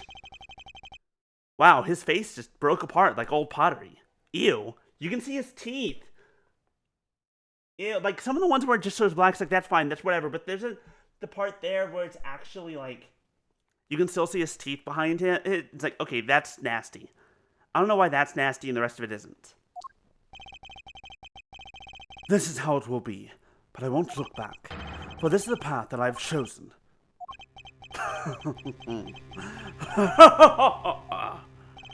You've moved me with your devotion to this case, Mr. Edgeworth. Why is he taking such an arrogant stance with me? It's almost like impossible, isn't it? For a lot of you to have come this far, it looks like I just might lose our little game this time. You might lose the game this time? You don't get another round, Mr. Ambassador. Is that a fact? Very well. I've decided to confess and admit my guilt. You're going to confess? And I will accept whatever punishment that may come as a result. What the? Regarding the Damas II murder, I admit it. I did it out of self-defense. You're claiming it was justified self-defense? Damas II attacked me, and I felt that my life was in danger. We lost the game. Congratulations, Maya. Good job. No, we're winning the game. We are the winning. If I hadn't done what I did, I might be the one you found dead instead of him. What a pathetic performance. I'm not giving you one. Wow, you two really know how to laugh at inappropriate times. If you wish to claim it was justified self-defense, then we will need some evidence. It's always the evidence with you, isn't it? If that's what you require, I'll provide it. The man left a mark on me when he attacked. What? I don't particularly want to show it off, but this is proof that it was in self-defense. I'm an old man, and sometimes I don't pay enough attention when I should. Excuse me. Apologies. Biscuit, I love you. Did I wake you up? Nope, you were already awake. It's fine. But Damas II didn't have a single weapon on his body. Hold on. Something to get worked up over because I hid the weapon. You hid it. I'm sorry, but as you know, a murder is a murder, even if it's in self-defense. And I couldn't let it become public, seeing as how I am an ambassador. And this is the weapon you seek, my special bonsai trimming shears. Oh, it's covered in blood. He was trembling quite badly during our struggle. But that's when he grabbed the shears that was standing in my office and attacked.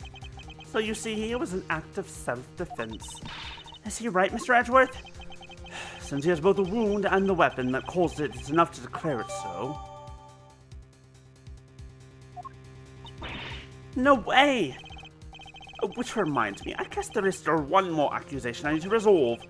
Smuggling and counterfeiting. And unfortunately, all of that is my secretary's doing. I had no knowledge it was going on. Stop spewing nonsense.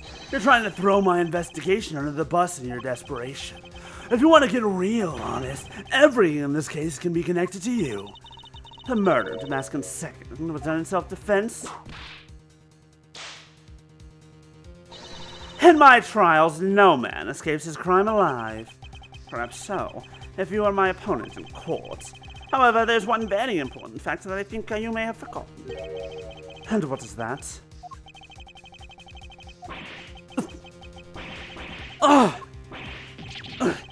That's what you mean. Extraterritoriality. That's right. This embassy sits on what is effectively Alabastan soil, or at least that side does. Where we are right now, we're still technically American, quote unquote. But over where the murder took place, that was Alabastan. So any trial that is beheld will be held in Alabast.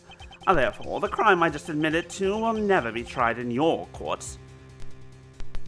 Actually, he's correct, because It is, in fact, it's Alabastan territory on the Alabastan side of the embassy. That's real.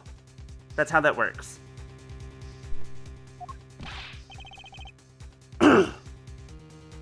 Agent Lang, what is Interpol's stance on this? Agents investigate. That's our job.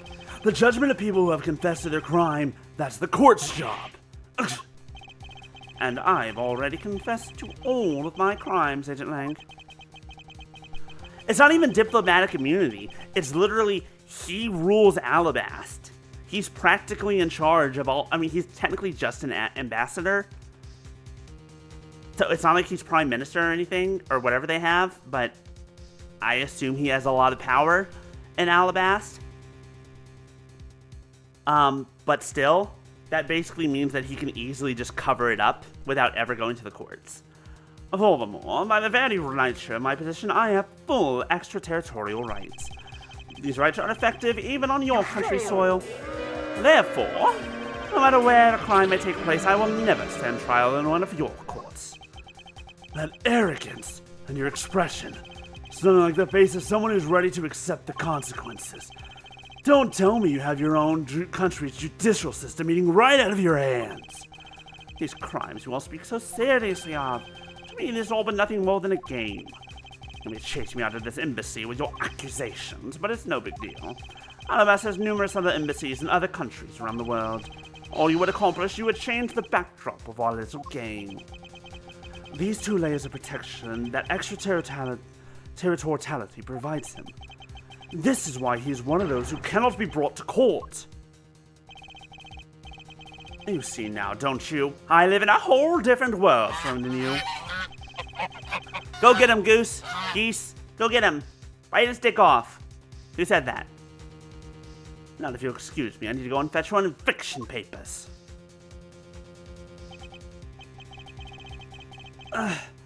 Is there nothing we can do?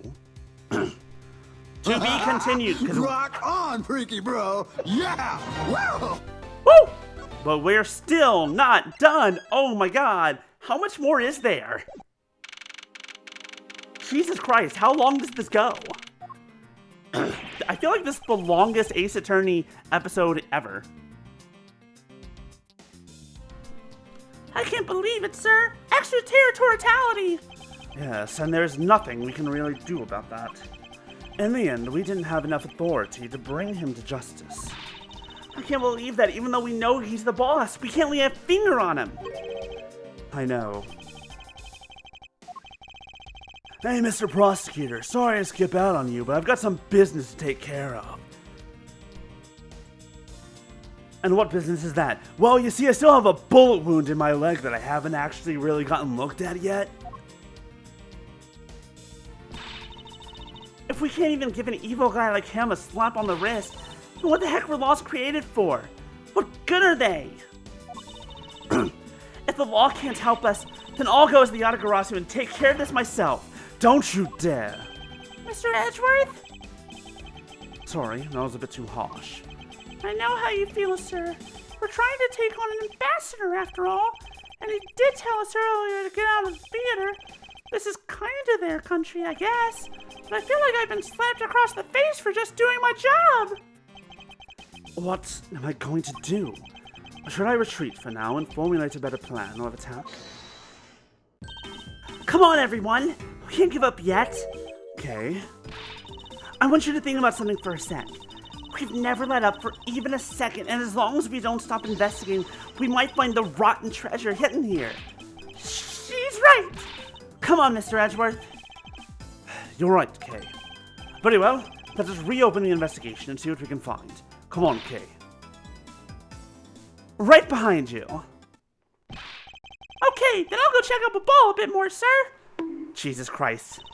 And I have something that I need to investigate further in Alabast. Why are you allowed to go back in Alabast? Hello? You would think all would be like, no, fucking stay out. Okay, I'm postured, I promise. I'll hydrate. Oh, I'll save as well. And I'll hydrate.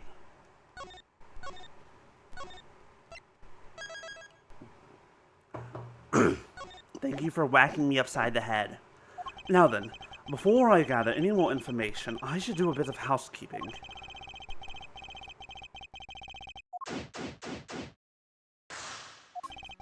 Ambassador Alba seemed agitated over something. I wonder why. There are two special circumstances that surround the ambassador. First, the embassy itself has extraterritorial rights.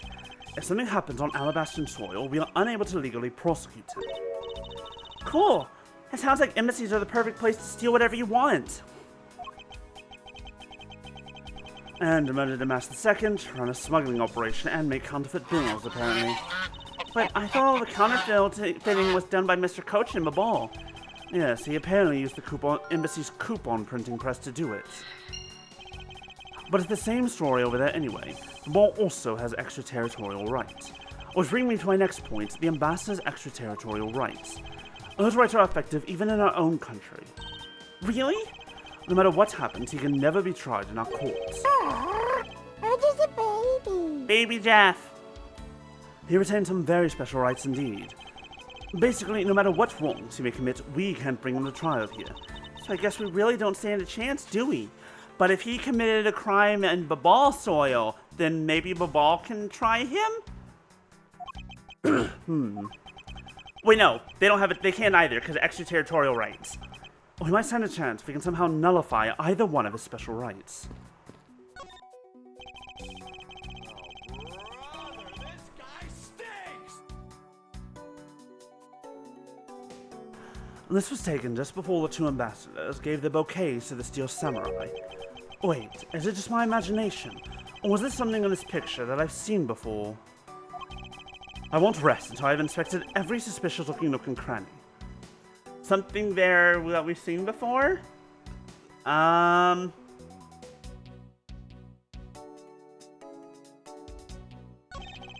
There's that troublemaker standing there smack in the center making two peace signs. Wow, the Steel Samurai stands out even more than the two ambassadors in this picture. Oh hey, the person playing the Steel Samurai is one of your friends, right? Nope, I have no idea who he is. Oh wait, but you just said he! You know which gender he was, so you must know him, right? I beg that you please refrain from talking about that person with me ever again. It appears to be a bouquet of Persian cyclamens and roses. Wow, you even know the exact species? I never would have figured you for an expert on flowers. It's all because of those flowers that old lady sends to me every month. Just look at me, I sound like some sort of botanist. So, what exactly is this yellow flower here? That's one... I'm not sure. What? You don't know? As far as I can recall, I've never seen a flower like this before. But I feel as though I've seen this shape somewhere before. Isn't that the same symbol? That's on the knife right here? Babal's national symbol is the butterfly, and Alabas is the flower. It would appear that someone is employing the old hide a tree in the forest trick. What are you mumbling to yourself about? Wait, what? The handle on the knife... Yes, it's the handle that was supposed to be on the blade that killed Mr. Cochin. The weapon that killed him was carried through the Theatrum Neutralis, and the very bouquet Ambassador Alba was carrying.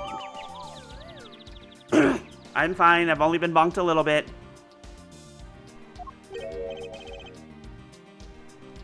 The flower motif.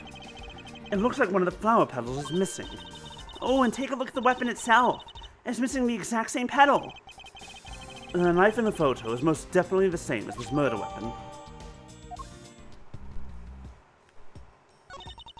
I can't believe he was pretending to be a harmless old grandpa. Talk about deceptive. I don't suppose anyone expected him to change that drastically. I bet he's thinking of something evil behind that cheery smile. Okay, please try to remain calm and focus on the here and now. Yeah, you're right. Sorry, I got all worked up there. Well, the only way we're going to be able to steal the truth is if we keep on investigating. It seems that lilies are the center of this bouquet, with an accent of chamomile. Wow, I can totally smell the wonderful fragrance. Okay, this is just a picture. Look, I know that! But it's nice to imagine things once in a while, you know? Where's your sense of empathy? If you can smell the fragrance of flowers from a photo, that's more like a hallucination. You don't have to be mean about it. Let's just drop this before it's in full bloom. Mr. Polino has a really great smile, don't you think? I bet he was really happy that they were going to become Kadopia again. Perhaps. But instead, he became the greatest victim in today's case. An ambassador like him, who's always thinking of his country, is really to be admired. That is in fact synesthesia. Yeah, although this happened, I hope they'll be able to reunite the country someday. I hope so as well, but for that to happen, we need to solve this case first. We need to see to it that those who would harm the new Codopia are locked away. And we will. What have we got so far? Renovations, and he's agitated, and we have the counterfeiting. Curiouser and curiouser. Variety of people and businesses separate the goodwill. So the ambassadors. There's so many bouquets here, it's like a wedding ceremony. I believe the flowers for those are for a slightly different reason. What do you mean? This event was supposed to be like a wedding between... Yes, you're sending me a fax. I've never... Oh, well, I've had to use fax machines, but like I've never had to receive a fax, thankfully. I've only ever had to send them. As emails, basically. Actually, I believe they're more in a state of divorce. Okay, then, this event was supposed to be the remarriage ceremony. I suppose you could call it that.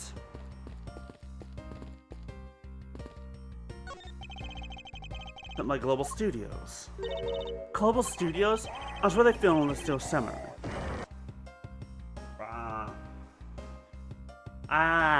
Laser, fire. I have been producing hits after hit recently, so the studio is being remodeled. Are you winning,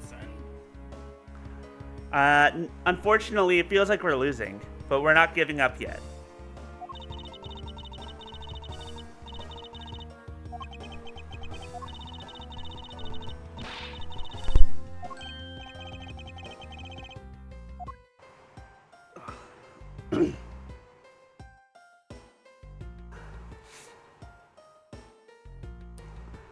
I feel like I'm not getting anywhere.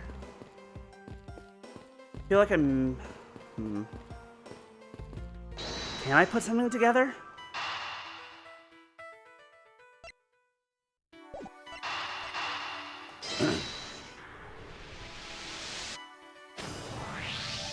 We know that the counterfeit bills were printed using the embassy's press, but the necessary materials, such as the Bobblies ink and paper, must have been hidden in a secure location. But what do you think would have happened if the renovation had begun?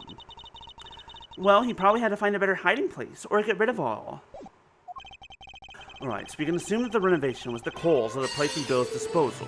God damn it, Fluffy. And the reason Mr. Cochin was killed as the ringleader of the smuggling operation. Based on what we know, who do you think was the one with the most to gain? Wait.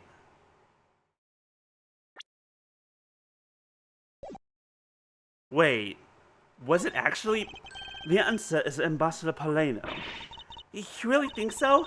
But he was the one who had his embassy's offices burned down. And he lost his secretary. Do you really think he profited from any of that? Oh, okay. He did absolutely nothing. I thought he gained the fact that he was hiding himself. It's the one person who has been erasing all evidence of the smuggling operation from both embassies, the co-conspirator who is mopping up Ambassador Alba. Ambassador Alba had a very strong motive to kill Manny Cochin.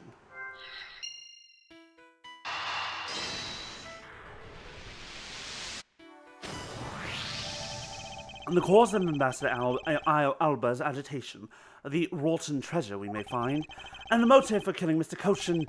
Miss Yu said it herself that she didn't kill anyone tonight. If we were to take her word at face value, then the reason for the ambassador's nervousness can only be one thing. He didn't want us to discover the real circumstances under which Mr. Cochin was killed. Then you mean Ambassador Alba is the real killer? But I thought the two of them were friends. Maybe they were, but what if Mr. Cochin was the one who first betrayed their friendship?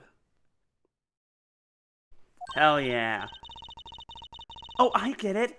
Wasn't Mr. Cochin pushing really hard for Mr. Polano to be ambassador after the reunification?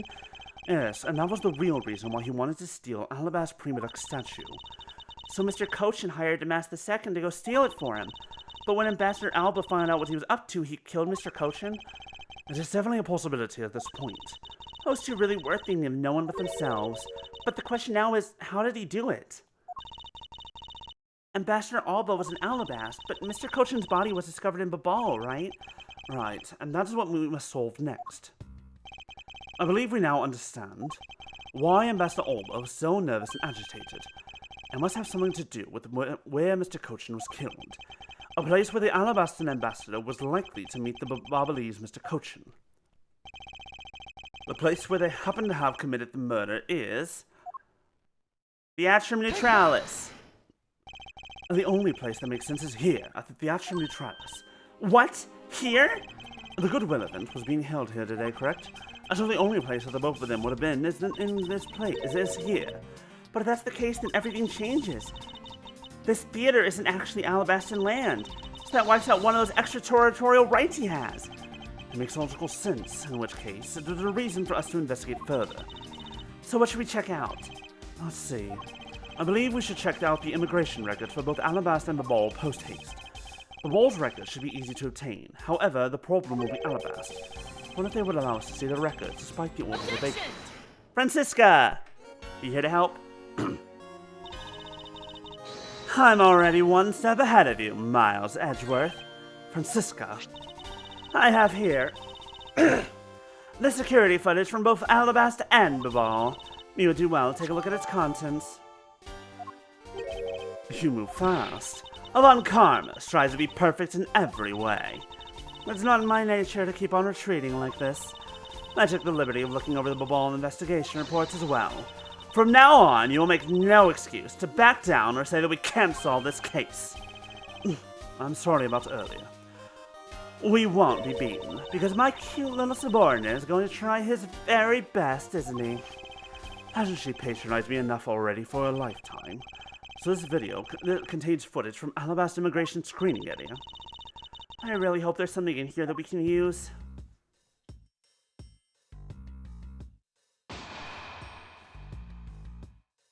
$521, $522.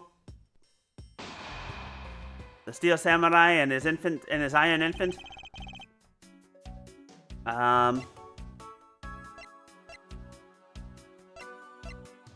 Start with 522.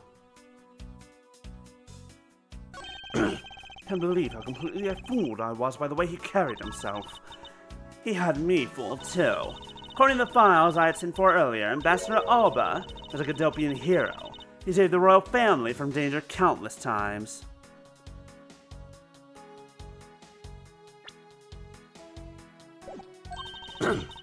So what bothers me is why would a man like that create a smuggling ring? With all the authority I have, I still haven't been able to figure out why. It sounds like the ambassador was a hero who was corrupted by evil, but no matter what happened in the past, we can't let the man he is now escape justice. This man is the immigration officer. He's making the exact same scary face that he was making a minute ago. Wait, is it just me or is he blushing?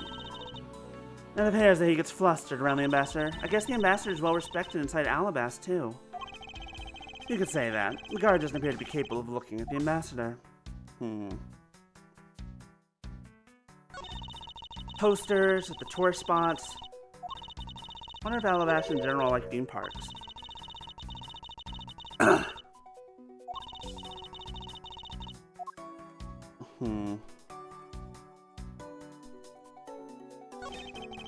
At around this time, the Steel Samurai stage show had come to an end.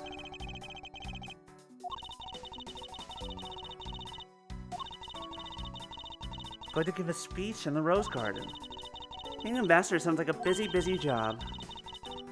Hi, Godzilla. Like someone is always stealing your time away.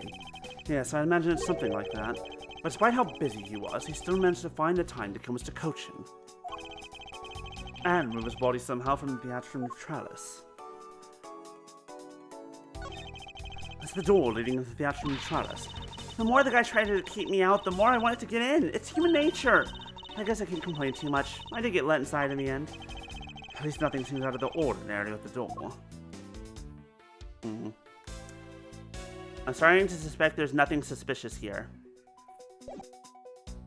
Let's go back a minute. That's just after the end of the Steel Samurai stage show. correct. We were still inside the theater itself at around this time. All because Mr. Edgeworth wouldn't get out of his seat. I wanted to show the actors my appreciation for a bit and soak in the atmosphere. One of those actors was Larry Butts, and the other one was Wendy Oldbag. Yeah, with your eyes closed and complete lack of motion except for some breathing. And this man's the immigration, he's making a really scary face, even though there's no one around to see it. Wonder if he's just the grumpy sort, although that wouldn't do much for tourism. Hey, he smiled a little just now. Wonder if he recalls something funny. Well, even if he did, he still has this hard glare in his eyes. It appears that he was born with stern-looking eyes. Rather fitting for someone in the security business, I'd say.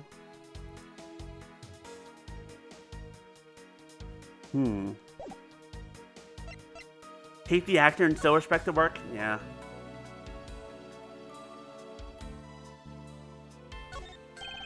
Doesn't something about this lump's shape strike you as odd? Huh? Isn't it supposed to be this shape? Isn't it supposed to be this shape? No, there's clearly something odd about the bulge. Don't say bulge! If only we had the pushcart itself, we could compare and Hey, who wants to take a wild fucking guess that inside that cart is the dead body of Mr. Manny Cochin? Steel Samurai pushed this to Alabast. The bulge is unnatural. Next, let's check the footage from the balls. Hope it shows us something good. Phooey, there wasn't a single sign of a suspicious person or anything. That right there is the contradiction. Huh? Did I miss something? Oh, but cat snuggle sleep is so good. It's the best kind of sleep. You didn't miss anything because there was nothing to miss. However, what is missing is the image of Mr. Cochin entering his own country. But wasn't his body found in Babal? It would appear that the true face of our final puzzle has finally revealed itself.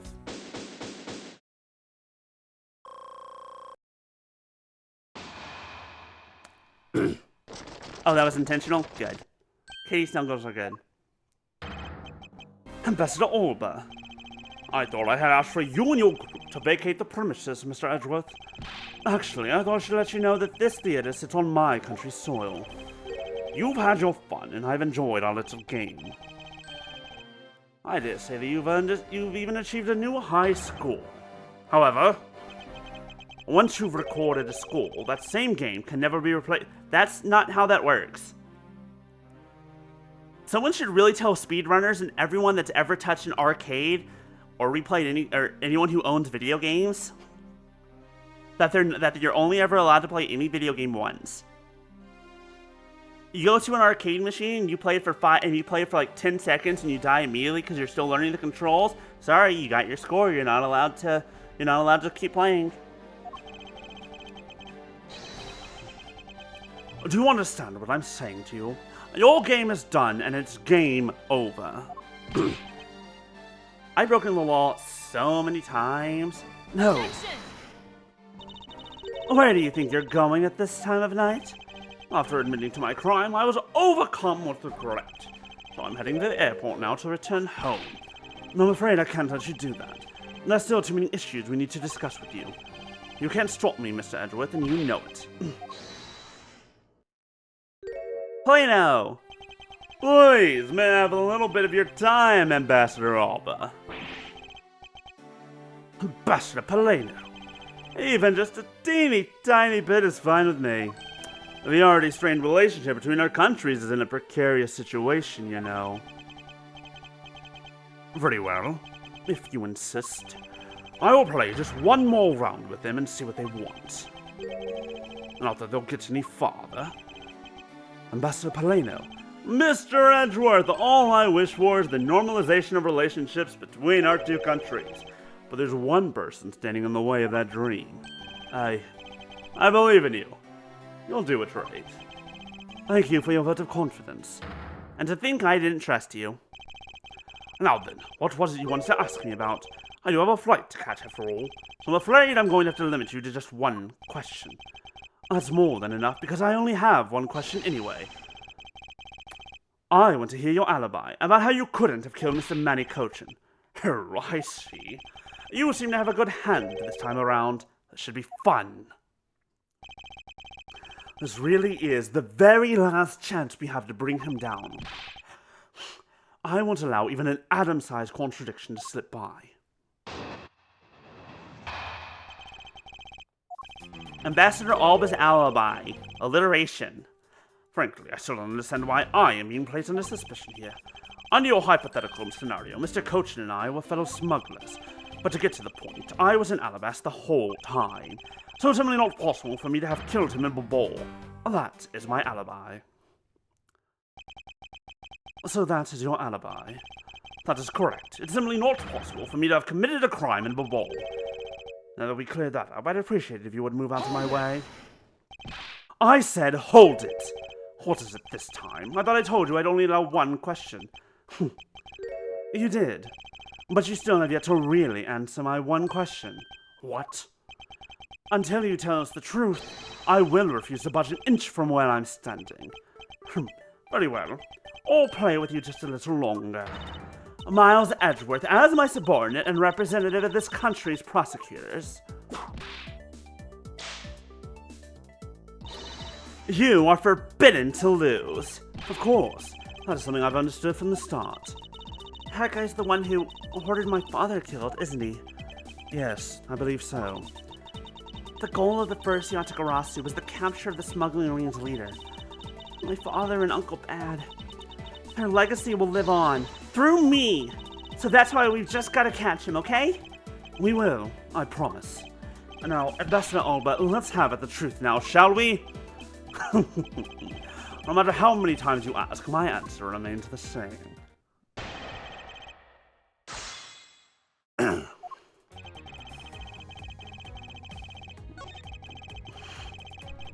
Blah, blah, blah. I was in Alabasta. No, you weren't. And what exactly did you do while you were in Alabasta? I had a meeting with the Steel Samurai, and then I arranged a few files. Where is... There it is. Okay, cool. We do have it. Never mind. Around that time, the thief who was sneaking in took me by surprise. Are you saying it was Damas II that made the first move? Yes, and it was after I was attacked that I hit him on my head with the Prima Duck statue. Unfortunately, he died from the blow, but it was an act of justified self-defense. Calling it that doesn't cover up what you really did.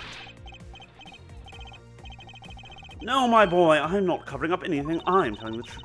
You weren't planning to admit to it, which is why you tried to frame the Steel Samurai. If you weren't an ambassador, I'd be letting my whip fly loose on you right now.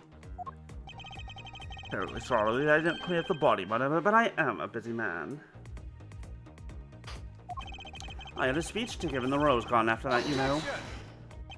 And despite that, you still had time to kill Mr. Cochin, didn't you? Man is evil, and I'm sure you are familiar with the facts, but Mr. Cochin was killed in Babol while I was all the way in Alabasta. Anyways. Ba-ba-ba-da-ba. Ba-da.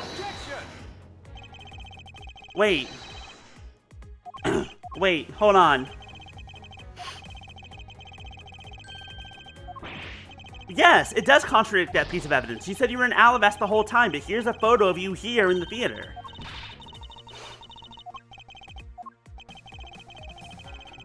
The security footage. Try this one. Why? Yes, it does. Hold on.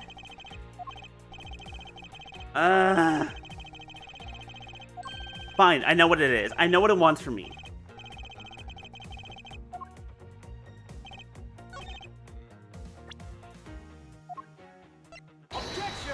Oh, wait, no, that was the wrong one. Excuse me.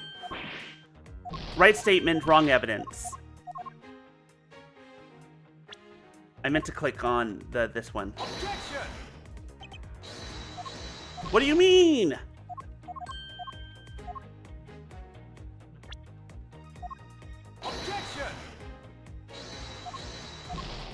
What do you mean? So Mr. Cochin was a friend of Ambassador Alba. That's true, then why did the ambassador kill him? It's not like in the case of my father where he ordered someone to do it. The problem we have here is we don't know what their exact relationship was. Indeed, if they had complete trust in each other, then there is no motive for murder. However, both men were very selfish, and I believe that is from where his motive arises. Let's press him on this, because that's what I meant to do. You insist that it's not possible for you to have killed Mr. Cochin in the ball. And you are correct. Oh, I thought you would put up a bit more of a fight, but you must concede to me. The only thing I'm conceding that it is not possible for you to kill him in the ball. I am not conceding that your alibi is the truth. Oh, I see. However, no matter how you try, know that you can't crush my alibi. It would be wise not to underestimate a prosecutor of this country. We'll see about that. So, Mr. Oh, okay, that was useless.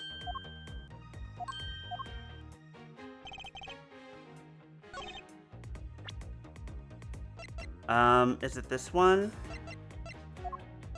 Objection! No. Maybe it was the other one? Because I have an idea. Objection!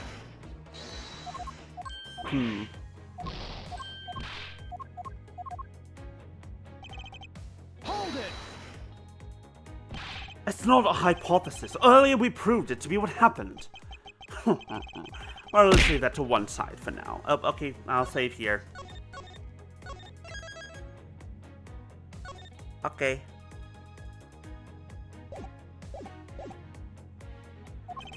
Because it doesn't change the fact that I have no motive. Oh, so you really had no reason to kill Mr. Cochin? If you want to suppose I had one, then why not? I'll indulge you. After all, this is nothing more than a silly game to me. Even if that's how you see things, I'd appreciate it if you would take me seriously. I'm sorry, I suppose you are in a bit of a pickle. Very well. A game is no fun if the playing field isn't level. Therefore, I formally claim that I had no motive to kill. Now let's see you disprove it. How can he stand there looking proud when he knows he killed another human being? Well, I'm not going to stand by and just watch him get away with his crimes. Hold it! Are you serious that just because you were partners that you had no motive to kill? I'm only following your hypothetical scenario to its logical conclusions. Looks like he's not going to admit it himself that he was in league with Mr. Cochin. I suppose not. But I do know his relation to the smuggling ring and to Mr. Cochin. You mean he's the ringleader and that Mr. Cochin was subordinate, right? Correct, but I know more than just that. Miss Von Karma, I'm sure you remember the safe in Mr. Cochin's office, correct? Yes. The safe had 2 compartments to it, didn't it? Yes, and why do you think those stolen goods were being stored in Mr. Cochin's office? Could it be because he was trying to cheat Ambassador Alba behind his back? So Mr. Cochin didn't turn the goods over, but decided instead to keep them for himself? I suppose that's possible. Seems to me that both men were only concerned with their own wealth and well-being. And that means that maybe they didn't have a trusting relationship after all. What Ambassador Alba had to gain. I believe that is his motive for killing Mr. Cochin. What are you people whispering about amongst yourselves over there? I'm sorry to have kept you waiting. Now then, let's continue with your testimony. Okay. What piece do we have that is the evidence?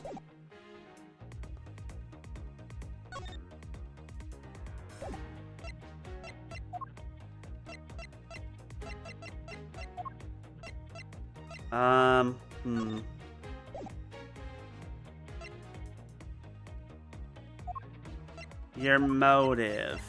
Was these? Hello? I mean, there was a statue of him made out of wood, so it would be apt.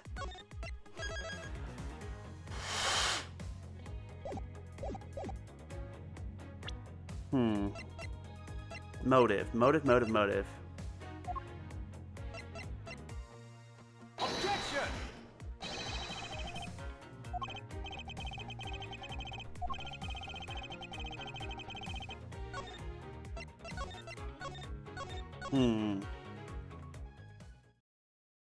Curiouser and curiouser.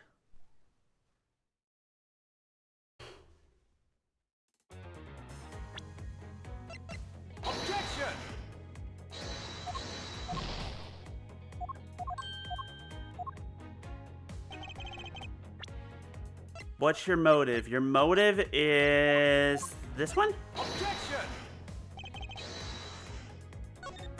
Apparently not. It wasn't either statue, it wasn't the counterfeit plates. Because you forgot? Hi, Maya, what did you forget? Ah! 32 months! Thank you, Maya. I super appreciate it. Thank you for the resub. Now then. Oh! Oh, never mind. I'm stupid. Duh! Objection! I'm an idiot. I forgot that this was here the whole time.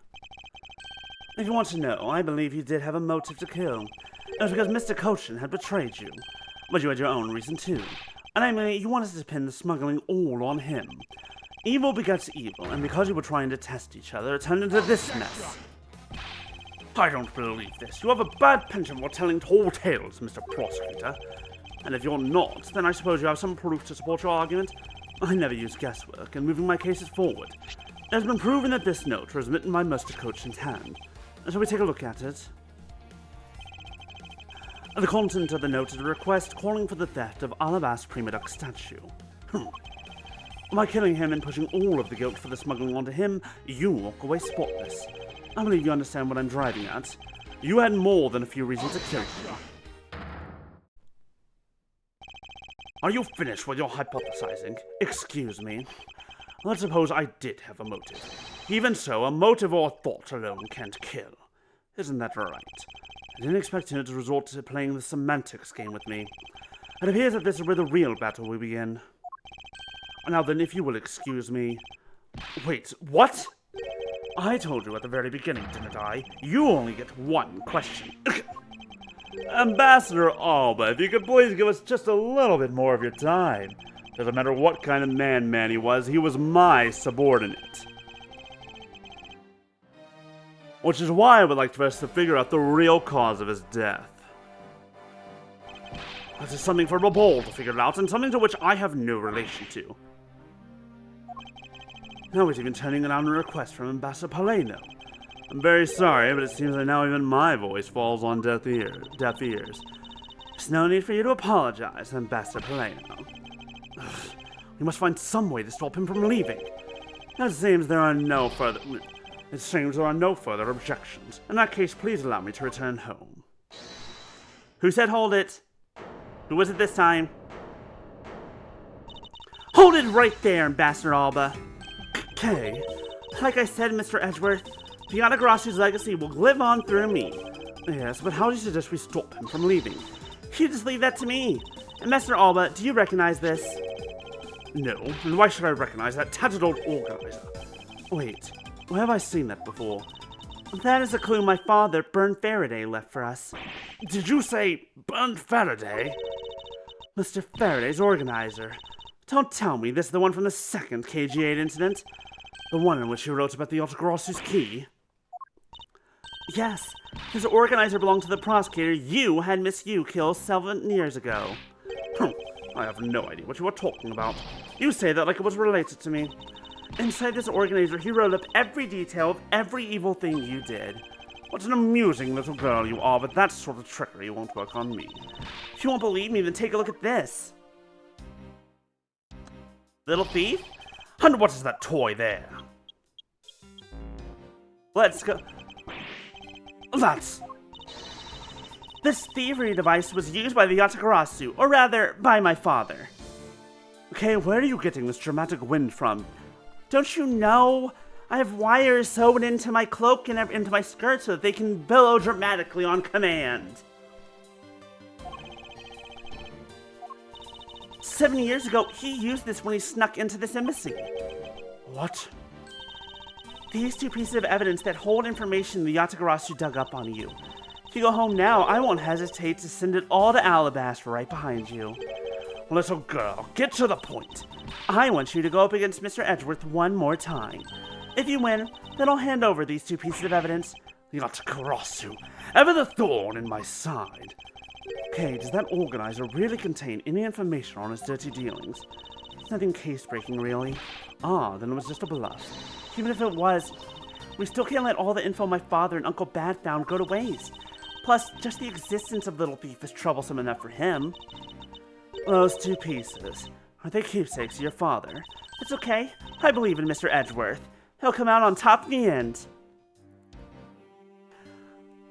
Yeah, don't you know that if you take the cloak of billowing and you cut it up just perfectly and make it into a skirt, then you've got the skirt of billowing. It's perfect. Okay. When the going gets tough, someone's got to be there to put the wind back in your sails. After all this time, you're still quite the feisty one. I applaud your powerful nature. I refuse to lose this too. Ambassador Alba, you won't be returning home until you give us further testimony. How dare you all, barring a person like me. Ambassador Alba, your testimony if you please. Arrgh. Alright, but this is the absolute... Yeah, you also said the absolute last time. Then even if you use all the power of Ambassador Paleno's office, you won't stop me. I can't let this opportunity Kay has created for me to go to waste. The thread of mending? I don't actually know what you're talking about, Kayla. I'm just going to call it the thread of mending. Last time I met Mr. Kochan was here in the theatrical trials. After that, I was in Alabasta the rest of the time, as I stated earlier. In any case, I did not see Mr. Kochan again after that, so you see, there is no time span in which I could have killed him. Wouldn't you agree? Now, since you're practically begging, I'll allow you to question me. What an arrogant old man. Yes, but no matter. We can't allow this chance to escape us. I will warn you, though, you've reached the end of my patience. Waste my time with any innate questions, and you will be punished.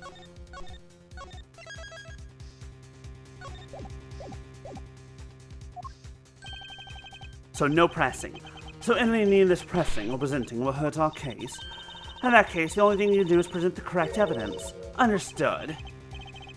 Of course, I don't intend to let him intimidate me. I know Mr. Kochan was killed before he returned to a ball, in which case there's only one statement which I need to present the evidence.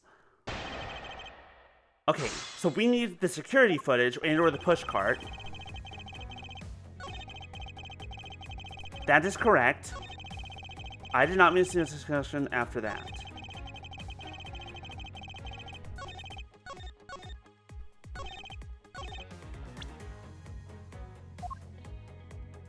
Objection! Shh. No one saw that. Take two. Security camera.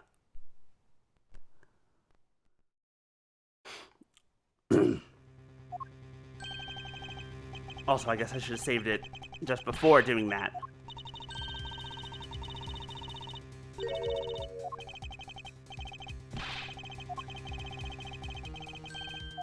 Yeah. I yawned.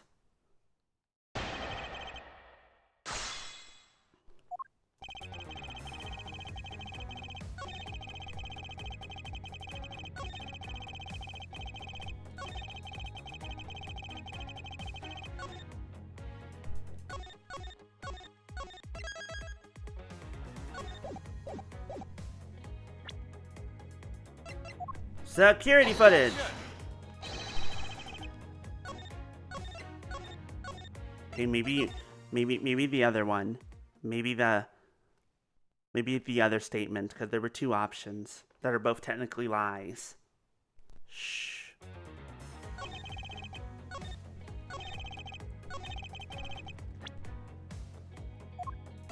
Objection!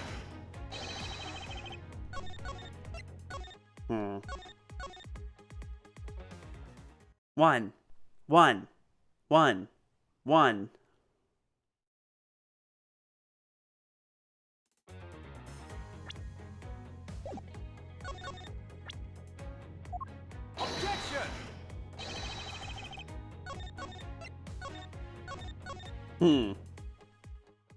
I'm doing something wrong. You're booping Biscuit rapidly, Biscuit? Are you being booped rapidly while you sit there in your cat bed? He's being booped. Okay. So we have,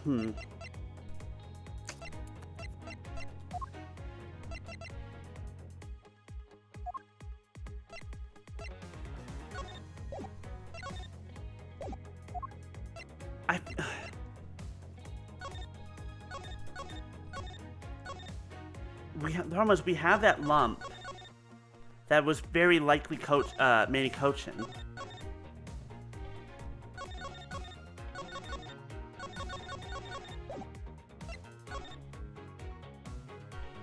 But we just can't Boop the baby. prove it. I will boop the baby soon.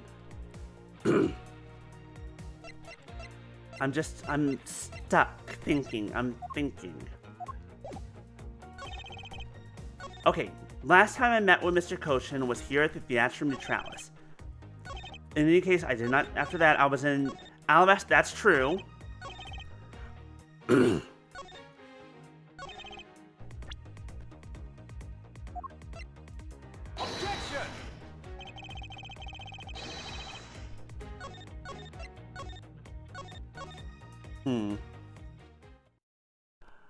Curiouser and curiouser.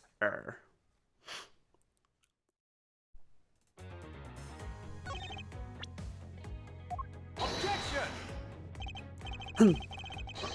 Wait, nope.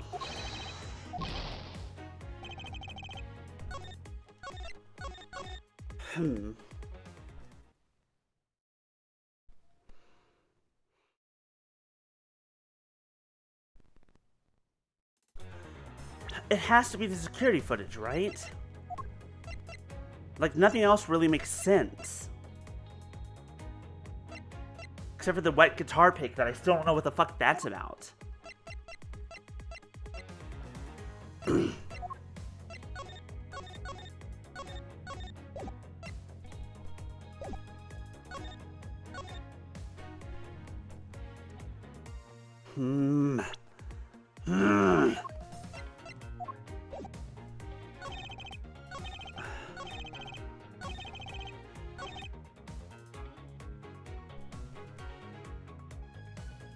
Okay, let's go through all our evidence. We have the embassy guide, useless. The prima duck statue, probably useless. His notes on his body, single stab to the base of the neck, and the body wasn't badly burnt by the fire. Plus the alabaster knife. That one. That's right there. Hold on.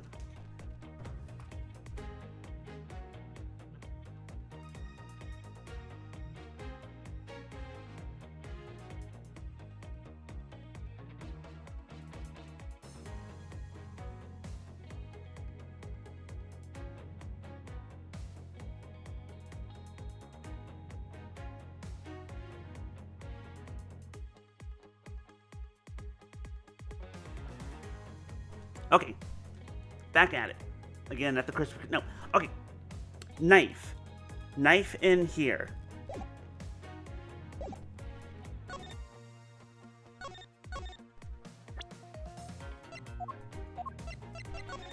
Because that's the knife.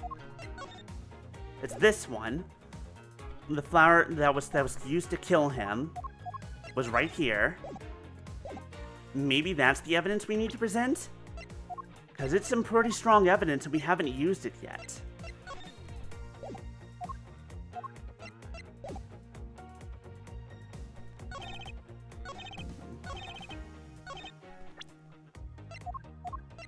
Objection!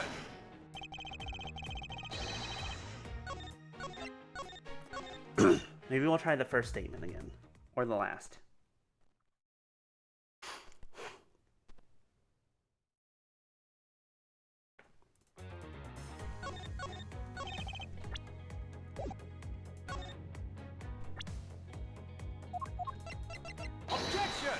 There we go. Okay, it was in fact the knife. I just needed... I'd like to take a look at this picture. It's a rather nice picture, isn't it? In which to commemorate the restoration of relations between our nations. Oh, it's commemorative, all right. One that captures the proof I need to show that it was you who committed the murder. Come again. And this is the knife that killed Mr. Cochin. Micah, you recognize it as well you should, for it was you who brought it to this theater. You hid it among the flowers you were to give the Steel Samurai, meaning that you killed Manny Cochin here at the theater. It's time for me to catch my flight. Objection! We're not through yet. It's game over for you, Mr. Edgeworth, but I thank you for your entertainment. No matter how passionate you orate, the end result will still be the same.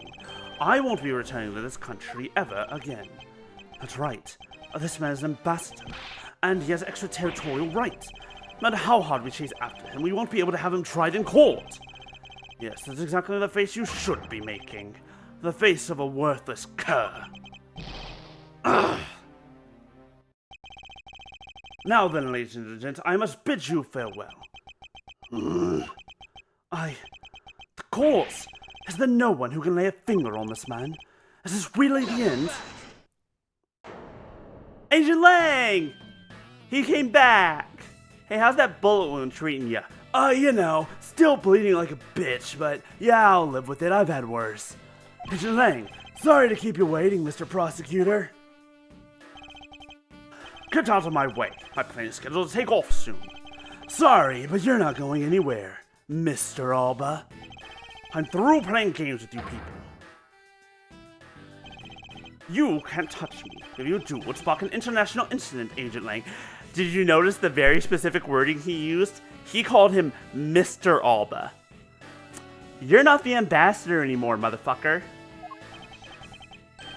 Sorry, but no, it wouldn't. What? Hey, Mr. Prosecutor. Good job holding the fort down here until I got back. So, Mr. Alba, your diplomatic immunity has just been revoked. What do you mean, revoked?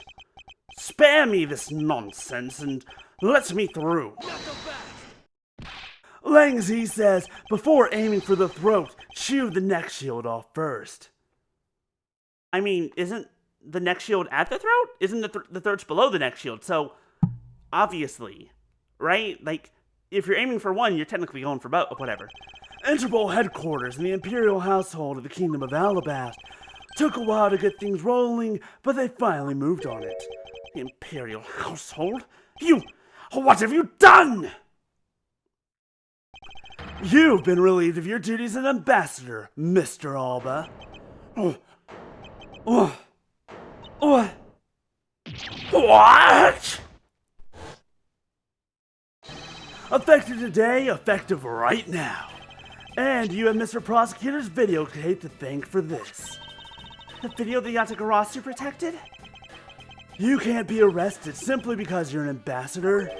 In that case, I thought I'd strip you of that title. You underestimated me, a descendant of the founder of detainment philosophy, Yang Zi.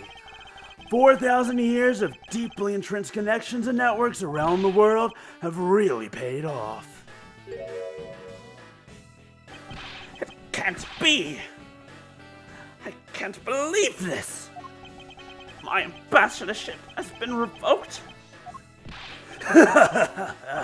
Looks like you're finally coming to grips with your new standing. Woohoo! It looks like he's turned docile again. He's probably in shock from the loss of his shield. What a shame. I had so wanted to use my whip on him. Why is this happening to me? I'm just a hard-working, honest ambassador.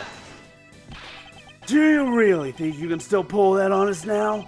We've already ripped away the mask and seen you for who you really are, Mr. Alba.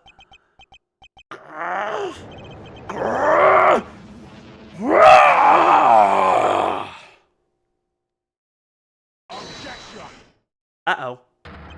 No, I won't be stopped now. He still intends to fight us.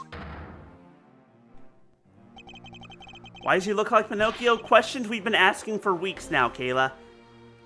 And we'll never get an answer to it. So what if I'm no longer an ambassador? You still don't have any evidence on me. The fact remains that you cannot arrest me.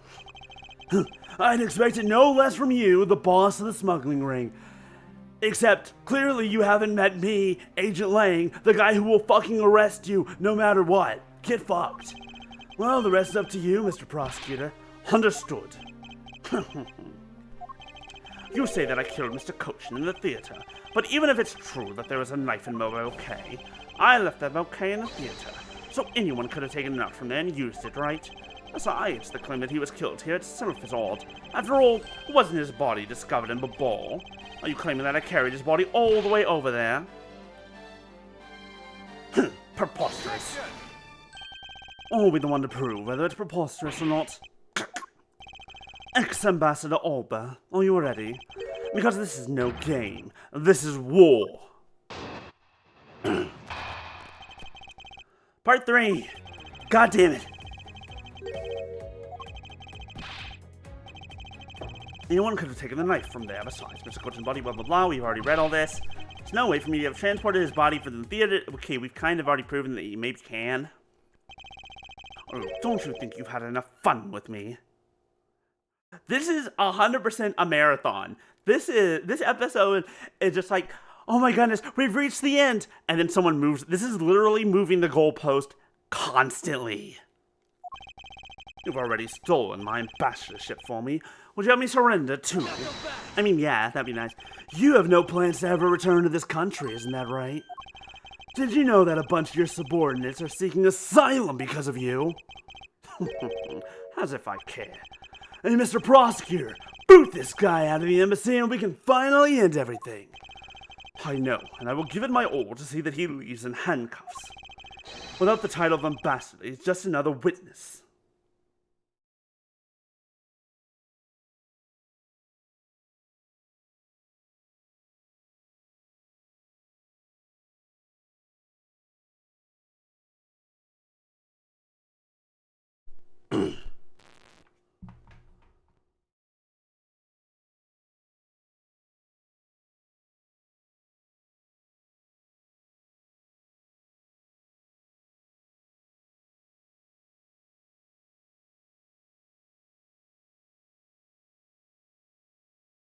Sorry, just checking something real fast.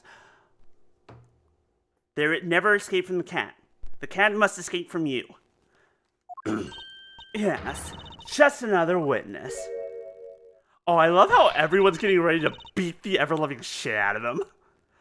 All right, what are we waiting for? Let's get this guy. And get him good. I wonder if they understand that all I can do is present evidence to the testimony.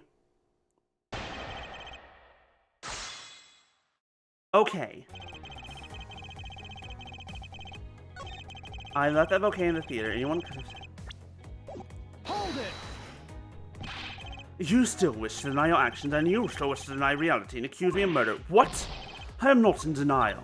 Even though he's not an ambassador, he's still got a real bad attitude. I believe it's because he's no longer an ambassador that he can let himself speak freely. Well, if he's not holding anything back, then neither should I. Oh, wait. For the sake of this place, please refrain from what I think you're about to do. Oh, quite the pair of frightening women you are, but I digress. Yeah, I know. They're great, aren't they?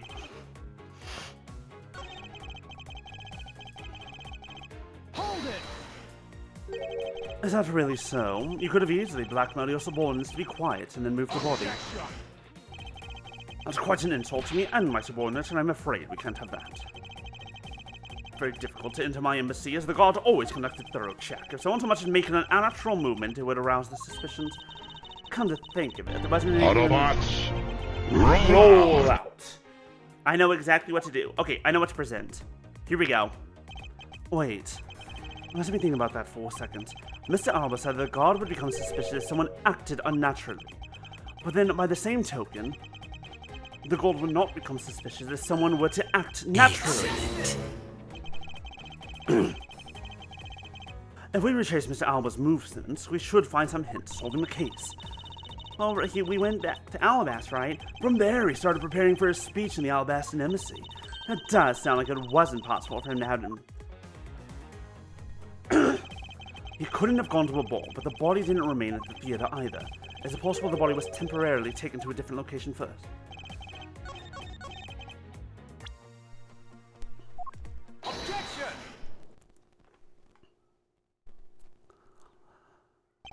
Actually, I do believe there was a way to transport the body out of the theater. Perhaps you should give this a look. What is that supposed to be? It's footage from a security camera that captured the state of the immigration area. Should I congratulate you on getting your hands on it? Just letting you know that we're not the only ones watching your every movement. Thank you for the warning.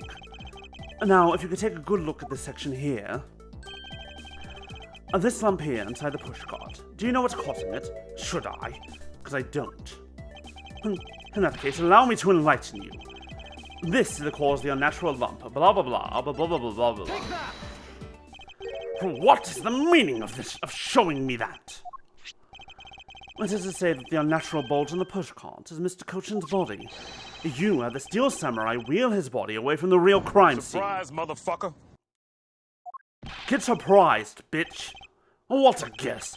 But I wonder if you have any evidence to support it. I admit that for now it is but a hypothesis, however. If you can't prove it, then I'm afraid I must be on my way. I don't have any more time to play with you people. Gumshoe! He found it! Sorry I took so long, Mr. Edgeworth, sir! He's finally returned. Gummy? Detective Gumshoe, is that the Steel Samurai's pushcart? Yes, sir! I found it in the open-air stage area. So that's where you went. The detective spirit that Pops left me with. I thought I'd follow my gut and go with it, sir. So, Mr. Edgeworth, is this worth anything to the case? Yes, it just might play a major role in solving this case, Detective. But something isn't right. The entire samurai family was in Alabast. Where exactly in the open-air stage did you find this pushcart? I found it just lying there at the edge of the stage, sir. Oh? Well, let's leave that for now and examine the inside, Detective. I want to look at something real fast. Nope, okay. Well, no. He was in the cart, but he's not there anymore. But there might be blood. His blood might be in the cart. Yes, sir! See? His blood! It's blood! Oh, this must be Mr. Cochin's blood, which only goes to prove that Mr. Cochin's body was indeed transported by this pushcart. Tomato soup.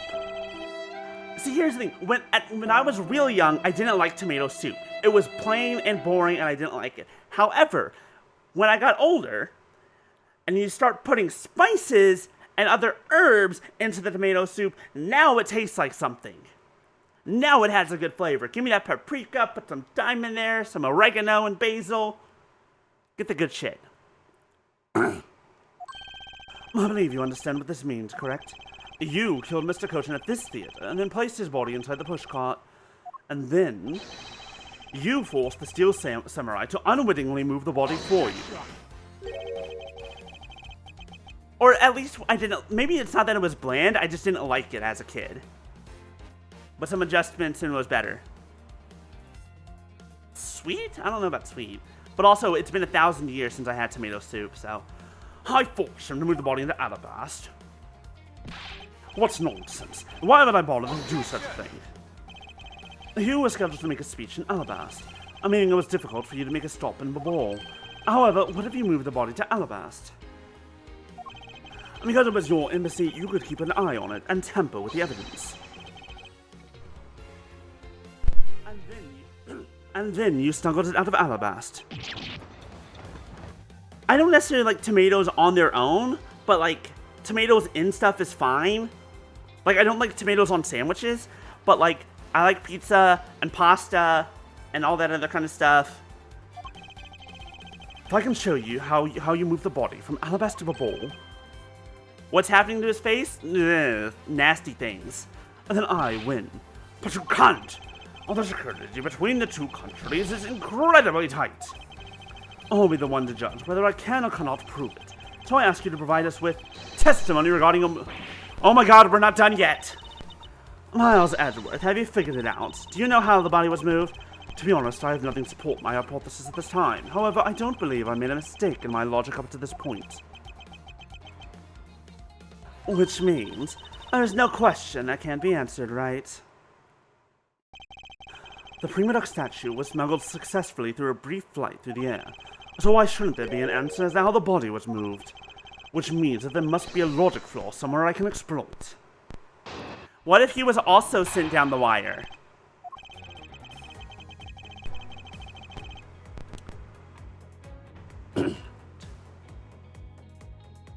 After I returned to Alabas, I had my picture taken with the Steel Samurai shaking hands. Then, just as I was about to start my speech, the Otogarasu appeared. I feared for the national treasure, so I raced back to my office. Is that all? Yes, that's all. It looks like you left out a few things, such as the murder of Damas II. Furthermore, you left out the part about meeting with me in your office. All those trifling matters. I don't believe I need to speak of those things again. I do so hate to waste time. What? Is not every life precious? Do you really need me to answer that for you? People like you cannot be allowed to wander freely through society.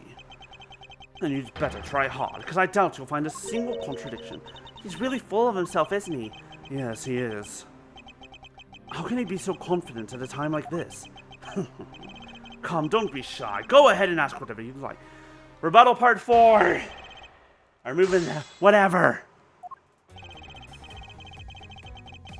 Picture taken with shaking hands.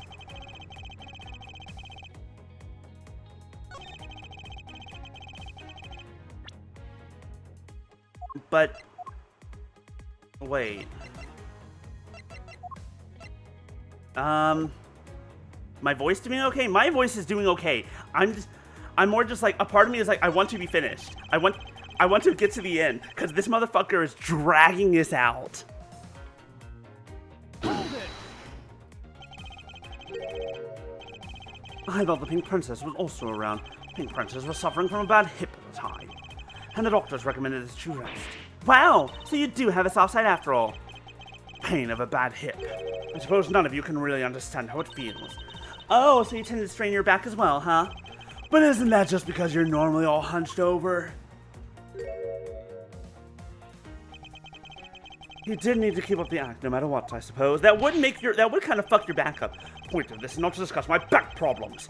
About 15 minutes after our handshake, I was in my office preparing for the speech. Hold it. The Oscar was a trick you had set up. A most amusing joke, and how do you propose that I set it up? If you really want to know, I can explain it in detail for you. You arranged the spotlights in the Rose Garden so that when you were to take the stage, the audience would see the Otogarasu's shadow. Oh, that is an interesting tale. Sadly, it has nothing to do with me. What's it going to take for you to fess up to anything? Very well, then let's move on to a different question. After the Otogarasu appeared, what was the state of the Rose Garden? Everyone took refuge inside the embassy. I even helped with the effort. And then once everyone was inside, well... Hold it. And what happened after you returned to your office? I don't want to keep on repeating this, however, upon my return I had that stroke of bad luck and bumped into Mask Man. And I don't want to keep on repeating this either, but his name was Damas II. Who cares what he was called? By the time he got to the Prima Duck statue that he was supposed to steal, it had already been swapped for the fake. Talk about an unlucky man. Being bludgeoned to death with a fake statue.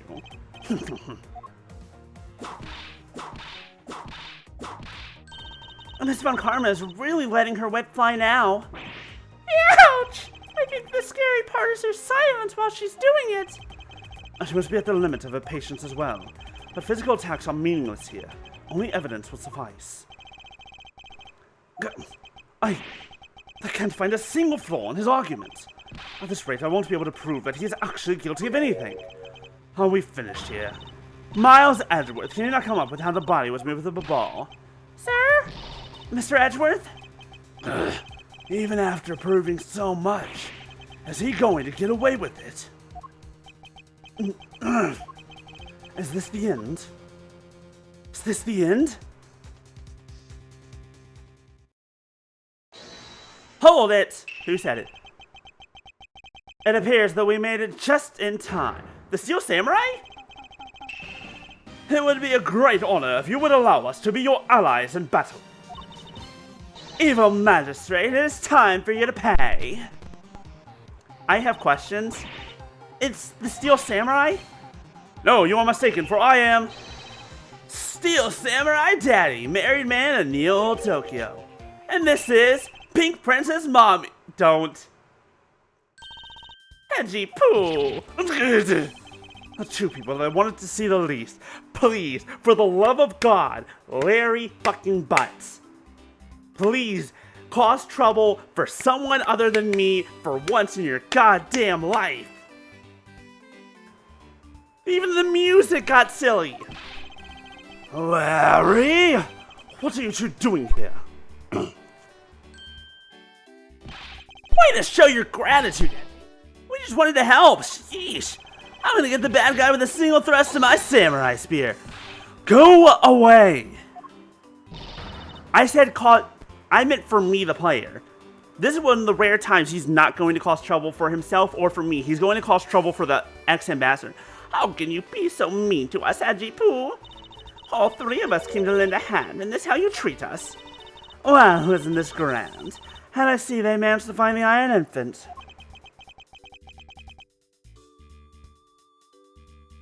Does that really matter right now? Hey! Is it just me, or is the Iron Infant completely soaked? Huh? Oh yeah, I found him up a ball, but he was in the middle of the pool. Oh, wait a second. Larry, go back to what you just said. It appears that we made it. Not that far back. Something about finding the Iron Infant in the bowl. And he found it in a pool. I don't recall there being one in the bowl. Oh, that! Well, I was in Alabasta the whole time, so I have no idea how the Iron Infant wound up in the ball.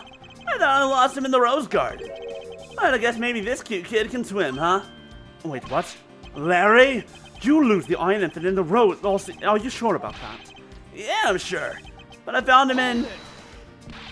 That's enough, Larry. The Iron Infant that Larry lost managed to move between the two countries.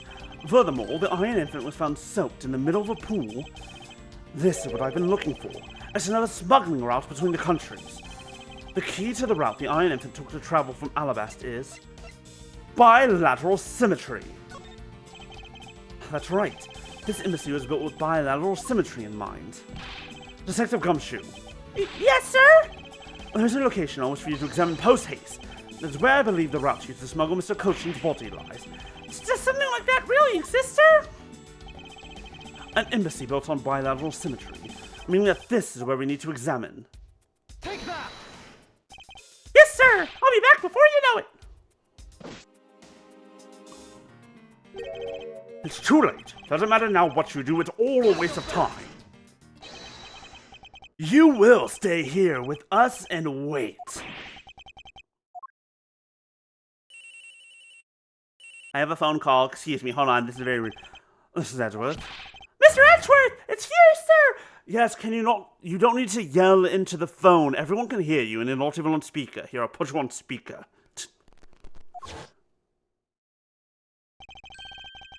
a reservoir here, just like in the Rose Garden.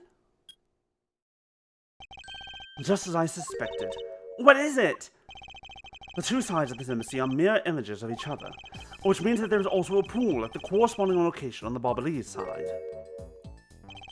Mr. Cochin's body was moved into the ball through the pool in Alabasta.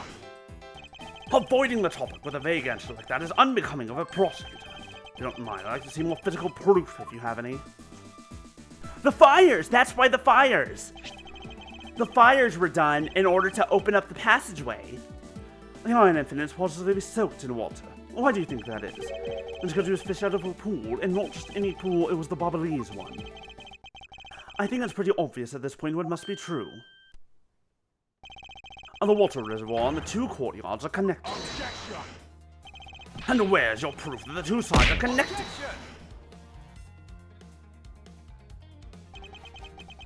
The proof is right there before your eyes. The half-drowned Iron Infant. What? This busted doll! Nobody look at his mouth. I don't like looking at his teeth through his lips. It's nasty.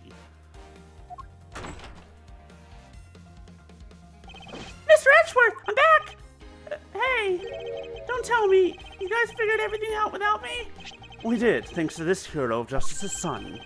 Even if he is just a doll, he meant to help foil the villain. Hey, Mr. Prosecutor, look, I don't want to say this. It's kind of unlikely that the body just happened to have passed on through the ball. This guy's a Dawn. He's small, so I can believe he made it, but he has a point. Yes, that's right. I'm glad someone here understands. Mr. Edward, are you going to next propose that a dead body can swim through a pipe? You see, Mr. Prosecutor, our chase after this man is far from... Wait. I know. My hand is raised. Teacher, call on me. The fires. So when the fires start, the water is taken out of the ball, it's pumped out of the ball into the sprinkler system. So, but here's the thing: as it's it's coming out of the ball side, but because it's a reservoir, that means it's also taking from the alabastin side because the water level is going to try to even out. So as the water goes down, if it's still being pumped, eventually it'll get sucked through, like something that's floating, especially because dead bodies don't float. Wait, no, yes they do. Dead bodies do float. Well, there are ways to make a dead body sink. Don't you worry. There are ways to make a dead body sink. Whatever. You put it in the water, it can be sucked up by the pump because of the pressure of the water being pulled down and pulled through. It's far from over. Agent Lang. Is he helping Mr. Alba out now? He's not. He realized the flaw in my arguments and is helping to move the logic along. It depends on a lot of things. Fact of the matter point is, in which case, let's return the favor and find an answer. And another thing, Mr. Cochin's body was found in his office in Babal. So what happened to his body after it was transported to the open-air stage? I know that part's easy. If a dead body floats, and that's true. Mr. Orwell had an accomplice in Babal, remember? You mean Sheena, right? With her there, you can see how it was possible to move the body up to the office. Are you seriously claiming that she swam through the connecting... No. Sheena would drown if she did that. It's hard to imagine that she swam through the connecting pipe. That does also...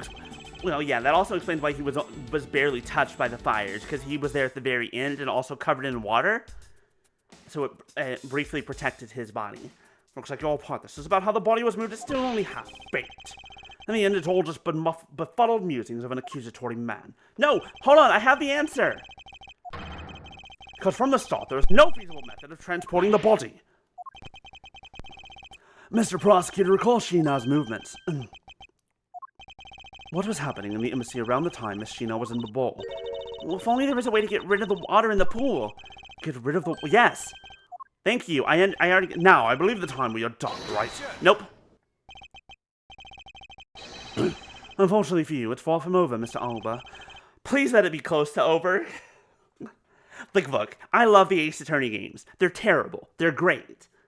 They're silly, they're fun, but oh my god, can the last bit drag. Are you saying that you've thought of a way to move the body through the water?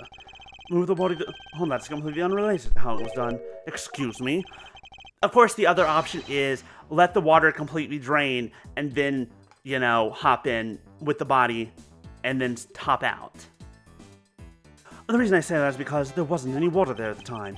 What do you mean there wasn't any water? That's what it sounds like. Tonight's events made it possible to drain the water, allowing the body to be moved.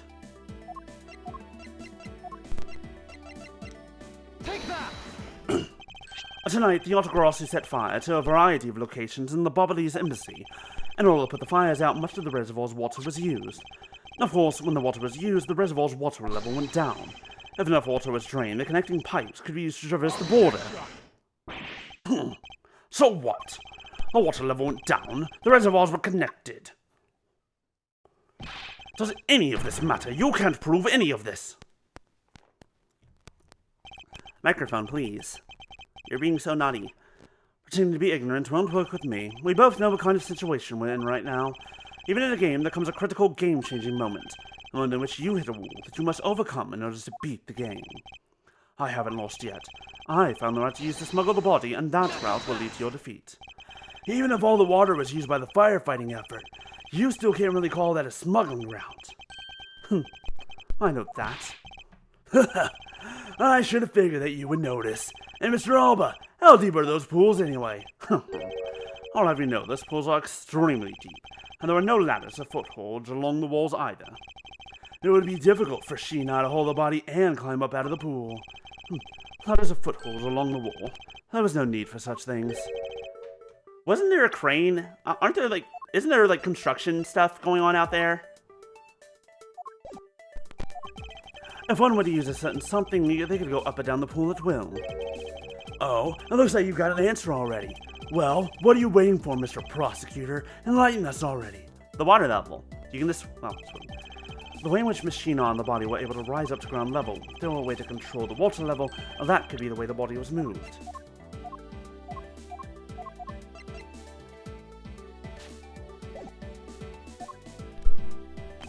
This was used so that the body of Miss Sheena could move up and down in the pool. I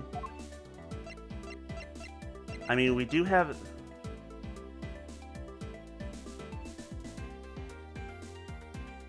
This isn't a pick. This isn't a guitar pick. That's something to control the water, I think. Take that! This, Mr. Alba, is what you used. I don't recall ever using that. I don't think that's really applicable. Do you, Mr. Prosecutor? I don't understand how you think at all, Miles. Okay, look, I thought for a second maybe it was a key. Paul, please allow me to present you with another piece of evidence.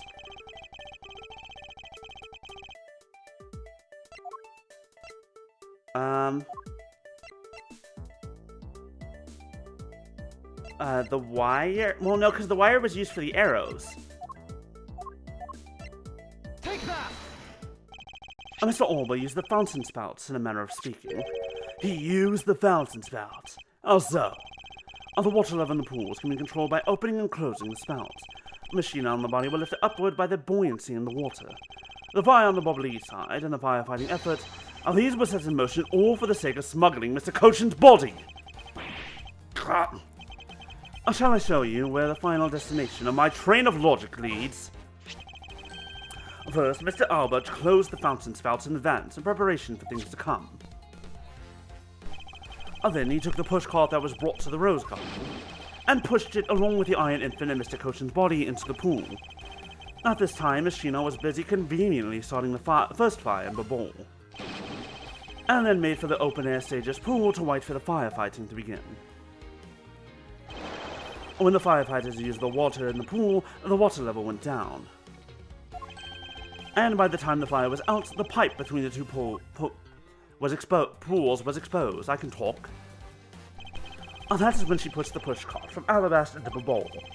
Once that was accomplished, Mr. Alba simply opened the water spouts once more.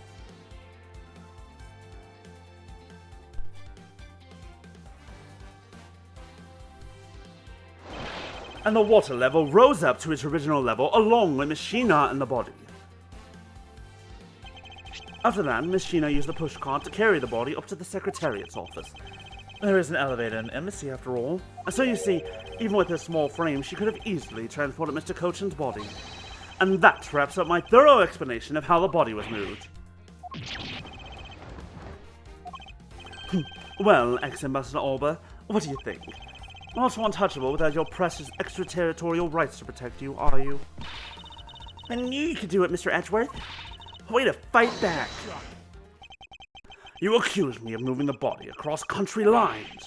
When you get down to the nitty-gritty, you don't have what it takes to indict me. The nitty-gritty? What does the old man want now? Proof. I believe it is what he seeks. Yes, proof. Without any, who was to say whether or not any of what you said really happened? He wants proof? What are we going to do, Mr. Edgeworth?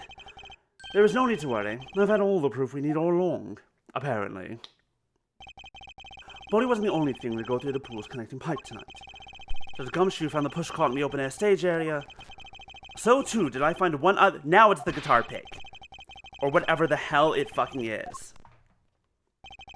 This was another thing that was smuggled over to the bowl's open-air stage area. What the fuck is it? I don't know. And what exactly is this? You have no idea, do you? This little piece that I found on the bubbly side will be your undoing. A guitar pick? Would you care to explain how that is going to do me in, as it were? I'm not sure chagrin, perhaps, but this is not a guitar pick. What? Well, this is something I found at the open-air stage, which was transported with the body. I naturally assumed that you would recognize it, since you took a photo with it, after all. But since you don't, allow me to show you what this fragment from the stage area belongs to. Hold. Oh! Oh! It's the flower petal! Oh, I should have noticed that a long time ago. But I never really looked closely at the missing flower petal. It's the exact fucking same. God damn it. Take that! Oh, let's take a good look at the murder weapon that was used to kill Manny Cochin. God damn it. On the handle of this knife, there's a beautiful blooming flower. However, it would appear that it's missing a single petal. And now, let's see what happens when we try to fit this pick in the open slot. It's a perfect fit! I assume that the petal must have fallen off on the flower during Mr. Cochin's murder, and then it was accidentally placed into the pushcart along with Mr. Cochin's body. It's an interesting story, nothing more. Oh, I assure you, it's more than just a... Right! Because the photo was taken after the murder, so it's already missing the petal. Because for some odd reason, this flower petal was wet when I found it. Wet, you say? Yes, and the only place it could have gotten wet from is the open-air stage's pool. And I'll ask you, how did a part of the weapon which was smuggled into the theater wind up in the open-air stage on the area on the Bobbly side of the embassy? I don't think I need to waste any words explaining this, as this petal explains it all for me. It proves that someone went from the Rose Gardens pool on through into the bowl. The people is ain't far been waiting to see you face to face, Mr. Alba. I'll tell everyone back home will be there soon. You should be happy. Why? Why? That's really late to be asking that question. You should have known from the very beginning, when you took your first life. No matter how you may plot or how you may try to cover it all up, you can never hide from your crime and what you've done. Because we're here to see to it that justice is served to people like you. You can't call what you've given a perfect argument. You know, I don't think this guy is going to ever admit to his wrongdoings, Mr. Edgeworth. Oh my god, Francisco Von Karma! Welcome, welcome! It's really funny. Hi, welcome to the stream, welcome to the show. It's good to see you. It's really funny. Perfect timing. Because he values himself above all else. People who can't be negotiated with, or people who refuse to admit when they've lost. Yes, question. I don't believe these kinds of people really exist because everyone breaks eventually. Does a fruit roll count as a whip? I'm going to say no. A whip is very specific in how it's made and corded and how it moves. Unfortunately, the TA model is literally the only one that does not, but we do have these. We can do this. That's true. If you braid some fruit roll-ups together, you can make something like a whip.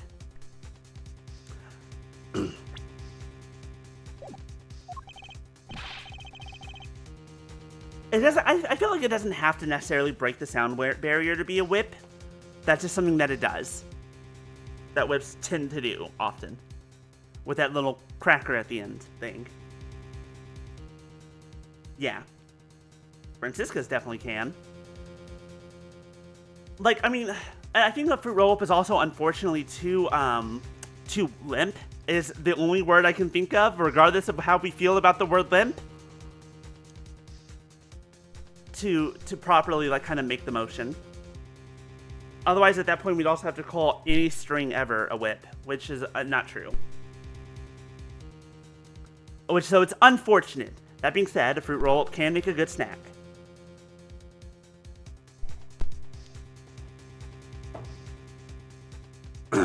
Where a mime is the killer, but they can't testify in court. Ooh, let me think how that would go.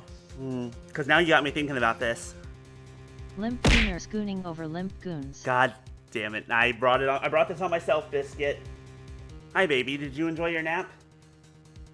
Yeah. That's for the baby. You're right. In that case, I have no choice but to use all of the evidence I have. I'll use it all until he breaks under the weight of his crimes. Mr. Alba, I request that you testify once more. Surprise, motherfucker. Surprise!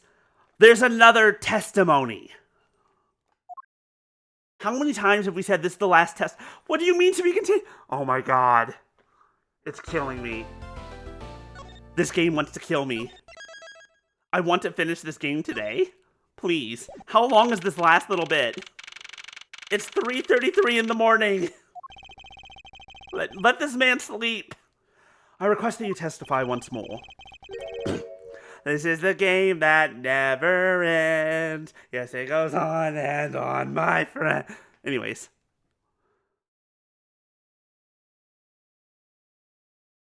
That'd be really funny. I feel like Joel Lantern didn't have that protracted of an ending. Like, it did its thing, and then it had an epilogue, sort of. Like, that's what kind of the ending was. This is... So if there's anything else for me, I still have yet to fully prove that it was Mr. Alba who murdered Mr. Cochin.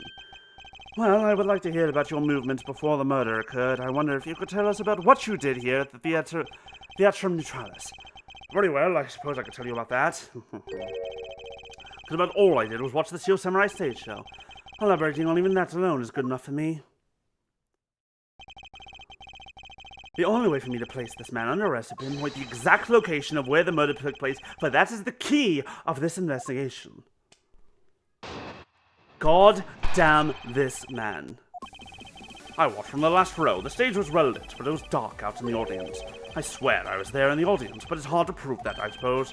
I do remember the content of the show very well, though. Is that proof enough for you? Those moving scenes were seared in this old man's heart. Okay, please, please, please tell me that this spear is gonna be so helpful. Please, for the love of all that is good and stupid in this world, please say that you remember him using his spear. And I'm gonna be like, no, he didn't, motherfucker. So you've been in other words, that's the only real thing we have to go on, is that last bit where he remembers the show. Yeah, that was pretty cool up there, wasn't I? You're not the one who was cool. It's the Steel Samurai who is cool. Yeah, and the Steel Samurai special finishing move today was really something, huh? Hmm? Hey, Edgy! Who's she? Who's this? But don't! Larry? Larry, no. Larry, no. Stop. I'm gonna beat you up the head. I'm sorry. She's been standing here this whole time, and only now he notices her. Her name is Kay Faraday, and she's helping me in my investigation. Sorry I didn't get to introduce myself earlier, but better late than never. Yes, okay, I'm Larry Butts! Silence in the peanut gallery. There's no time for such trivialities at a time like this. Mr. Prosecutor, this is the final, God, for the last moment, I promise, final battle. You got that? I know. This is the end. For that man there. Now that's the kind of thing I like to hear. I think I'll give trusting you a try, Mr. Prosecutor. Or rather, Mr. Edgeworth. I leave this critical battle up to you, Mr. Edgeworth. Have no fear. I'll finish the job. This really is the endgame. The time has come to expose every last one of Mr. Alba's lies. And also to kill multiple beloved characters and this, that, and some other stupid shit that... And undo some character arcs and... Oh wait, wrong endgame. Okay, the only thing I really want to check out right now is this. The last thing. Because I feel like he thinks that it was a different show because he didn't actually see it. So we're gonna press him on it. I agree. Today will be a day to remember. Especially when we make you finally pay for all the wrongs you've committed. What? Hey, that's what the Steel Samurai says when he defeats the evil magistrate. Actually, that line was just something I ad-libbed. You may act all surprised, but naturally you remember this line, don't you? Hydrate, sure thing. I've definitely postured. Of course I do. I just now understand how the evil magistrate felt, that's all. Then allow me to make you identify with the evil magistrate some more. Hey, then that makes you the Steel Samurai, huh? Well, if you had to complete the analogy, I suppose then yes. And I do believe it's about time to bring the curtains down on this with a bang. I wonder if Mr. Alba really because the only time he had to commit the murder was during the show. And the only time he could have placed the body into the pushcart. When the Iron Infant was knocked out on stage. Are you saying that the body was already in the pushcart by the... Oh my god! There's a dead body right there. Oh my god. We watched the end of the Steel Samurai show with the dead body. Huh. No way! You mean I was pushing a dead body around? That you used me for in such a foul manner as unforgivable, evil magistrate. Well put, Steel Samurai. And now I will show to all those present just who is the evil magistrate that the Steel Samurai must defeat. Hold it! Give me more details. Well, I remember the contents of the show as well myself. Well, that's nice. That's nice. Miles Edgeworth, don't allow yourself to be riled up by him at this important juncture. Wasn't planning to let him. Well, if you ask me, I think I'm the biggest Steel Samurai expert around here. And didn't you think the climactic scene of today's show was just totally awesome? That's also true. Yes, I remember that well. That spectacular special move, where you deliver the final blow against the evil magistrate early summer. There it is! Fucking dumbass, he's an idiot. He forgot what we talked about earlier. Or maybe he thought it was afterwards. Hey, we got his ass. He's gonna fucking rot in prison until they give him the death sentence. Oh, that scene will live on in my heart forever. Is that how it went? I totally forgot about that. How can you forget your own special moves? Ooh woo! Ooh woo, I say, damn it! Thank you for the posture and the hydrate. How's the special attack that the Steel Samurai uses when he uses the Samurai Spear?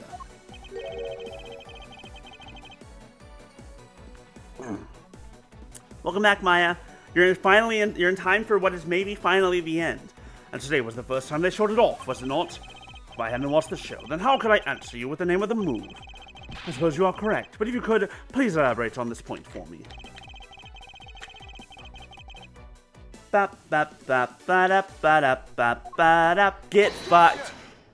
I can't believe Larry fucking Butts saved the goddamn day. I can't believe goddamn Larry, if something smells, it's probably the Butts, is the reason why we're finally going to catch this guy. Surprise, motherfucker. I'm as surprised as you are. I hope you're all surprised. Look, this is me being surprised. Maya, please don't do this to me. The special move today was the early summer rain jab. Is that your final answer? Hi, Biscuit. Would you like to hop in my lap? Bye, Godzilla. Thanks for hanging out. You little irritating nut. Do you think you can trip me up by asking the same question over and over?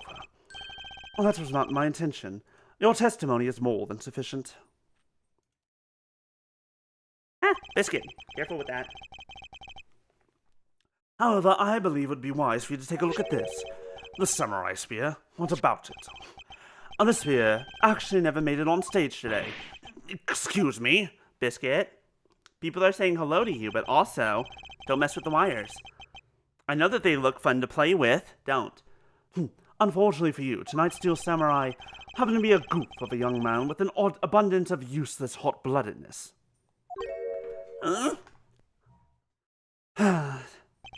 Having said that, said useless man bent the spear during his rehearsal this evening.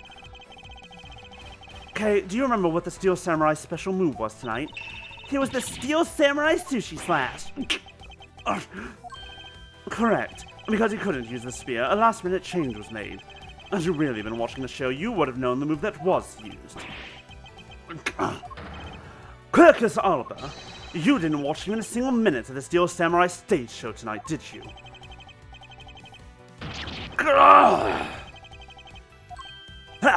So if he wasn't watching the show tonight, then it opened up the possibility that he was busy killing Mr. Koshin instead.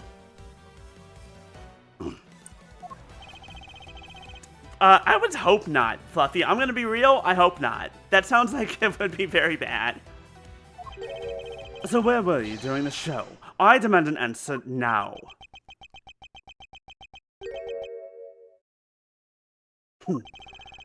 Stop laughing! We've gone through this so many times. You're so sloppy, and so are your conclusions. I still insist that I watch the show. Well, most of it, in any case. What do you mean by most of it? You see, during the show, I left my seat for a spell to visit the bathroom. I assume that was when that dramatic scene was played out on stage. I mean, maybe. Well, that's the lousiest, lamest excuse I've ever heard in my life, pal! Ugh. Just because he got the name of the move wrong, can't really use that as proof he didn't watch the show at all. As a fan of the Steel Samurai, I'd want us to watch the entire show. Honest! As a Steel Samurai fan, someone who wasn't even in his seat for the climax of the show, you have no right to call yourself a Steel Samurai fan ever. Now what? Who? What? Now? Who was that just now? Like, literally no one knows. Larry? Larry? Larry, please. It would be I. It would be I, young lady. Larry, what are you doing interrupting me like that? Hedgie! Please hold on for a second, I beg! I may never accept this old man as a Steel Samurai fan, but I totally think he's a Steel Semantic. What exactly is a Steel Semaniac, fool? I believe he meant to say Steel Samurai Maniac. Yeah, but trust me, I know a real fan when I see one, because I'm the Steel Samurai. Like, the second one. First one was much cooler than me. Same with Powers. I will never acknowledge you as the true Steel Samurai. What are you getting so worked up over, Mr. Edgeworth? It appears that the real Steel Samurai recognizes me as a fan. As well he should, for I am a fan. So I admit— Ow! Biscuit! Biscuit? That's not how you get attention. It was a most amazing show, filled with the spirits of the young and the young at heart. The sarcasm dripping from his long wooden nose couldn't run any thicker. Getting the name of the move wrong only proves that he didn't watch the last scene. What I really need here is something more definitive. Something that links Mr. Albert directly to the murder of Mr. Manicochin. You know what, Gramps? You're really something else. I'm honored to receive it, but what is it for? Well, I was just wondering how you found out about the early summer rain jab. It was a bit of a secret that only a small portion of the staff know about. Wait, it was a secret? Larry, wait, what did you just say? Indeed, it was a little nibble right on my calf. Like, tiny nibble, didn't really hurt, but he's not supposed to do that. Illegal. Did I say something stupid again? Did you say that the early summer rain job was actually a secret? Well, maybe I shouldn't have said secret. It's more like we only decided on the name of the move right before the start of the show. Right before? Yeah, the stage director was going nuts because we were supposed to debut the move. About 5 minutes before the show, we threw it up on the dressing room's whiteboard. Early summer rain jab. That's how we had decided the name of the move. But by that time, I'd already been the spear, so I guess the whole thing was kind of pointless. Which means Alba has absolutely no reason to have known that that was the name of the move. The only way he could have seen it is by reading the whiteboard, and the only reason he would have been in that room to read the whiteboard was if he was fucking with something. You know, like putting something in the push cart that was right next to it. All of you Steel Samurai actors are the same. The director has my complete sympathy. Long story short, because we changed the move to the sushi slash, we kinda pretended that the early summer rain jab didn't exist at all. I'd be bad if someone found out we changed the move, so we made it a secret. So basically, a gag order was issued for publicity's sake. That almost makes the early summer rain jab sound like a lost art. Yeah, which is why I think most of the staff haven't even heard of the move. Hold those lips if you're still. What the heck, old man? I've done nothing but listen, and from what I can tell, it's all very unrelated to the case. It's all very tedious and a pointless exercise and wasting time, much like a kid's show. Says the fan of the kids show. Mr. Alba, I believe the one who should be quiet now is you. How dare you! I suspect that you've already noticed exactly what the very severe implications are in this man's testimony. Huh, so now you're trying to bully me, huh? There are no implications to be read in the behind-the-scenes story of a kid's show. Don't even think about trying to slither your way out of this, Quercus Alba. You were the one who said it yourself that the name of the move was Early Summer Rain Jam, but that name was only decided upon right before the show was about to start. So, just what are you driving at? The name of the move you told us was never used in the show or said aloud. Now then, would you care to tell us about how you found out the name of that move? Because I can only think of one way you could have known. Quercus Alba, this is the only way you could have known the name of the special move. You knew the name because you saw it. You saw it on the dressing room's whiteboard. The staff members who knew were keeping it a secret, so you couldn't have suddenly gone up to a staff member and asked, which means that the only other option left is that you saw it on the whiteboard. So that means that Mr. Alba was in there at some point, right? But what's the big deal, sir? I don't see what that means. There is another piece of evidence that has a great deal to do with the dressing room, so we can't afford to let it slide. Exactly. This is related to both the dressing room murder and Mr. Cochin's murder. Take that! The pushcart that was used to move the body was right there in the dressing room. During the show, the pushcart awaited its turn to be pushed on stage in the dressing room. And it was finally pushed there along with the Iron Infant in the last scene of the show. And then, right after the show ended, it went into Alabaster along with the Steel Samurai. Which means that the only time the killer could have placed the body inside the pushcart was when the pushcart was in the dressing room backstage. So basically, the killer has to be someone who visited the dressing room during the show. Precisely. Oh, but wait, what if, and this is just a what if the murder took place right in the dressing room? What do you mean, Kay? I have to admit, she brings up a valid possibility. During the show, the dressing room is supposed to be devoid of people. Slipping undetected into a private dressing room then would be as simple as pie.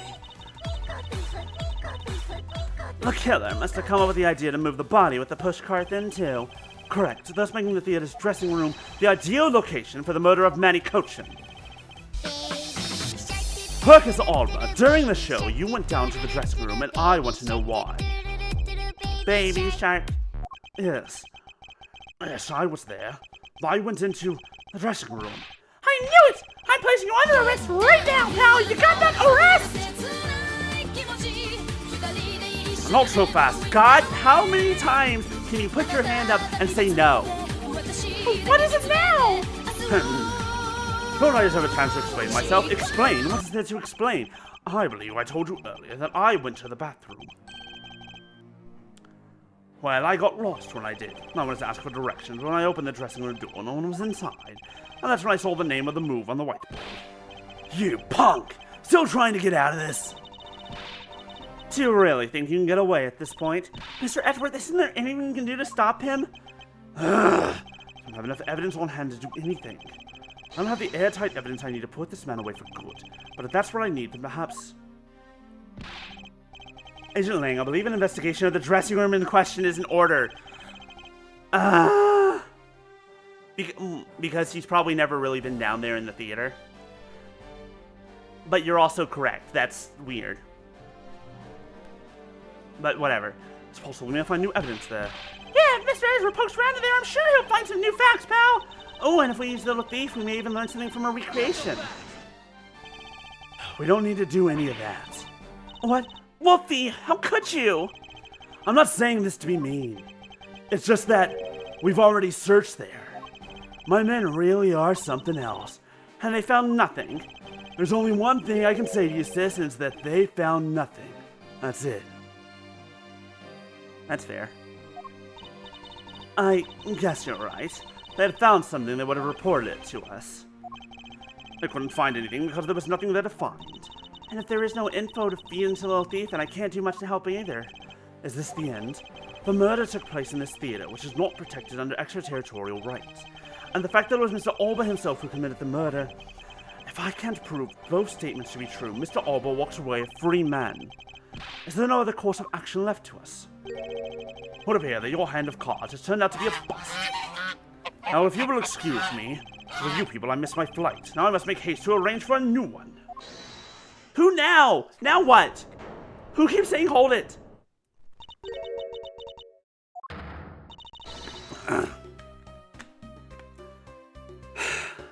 Hi, old bag. Please tell me you have something useful to say. Hold it right there, you whippersnappers. First Larry, and now you! What is with that scary mobster-like scowl on your face, Edgy Poo?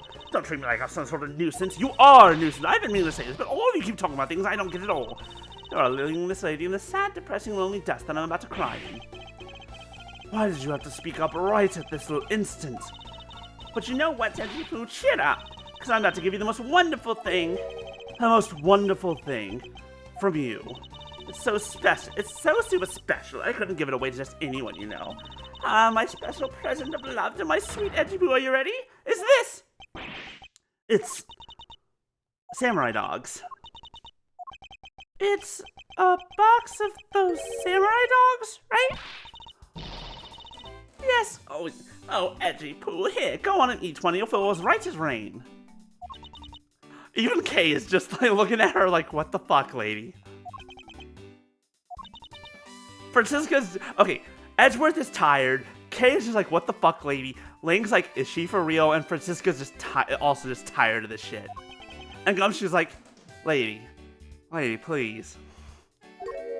Alba's just like, I'll wait through here. Why did everyone get so quiet all of a sudden?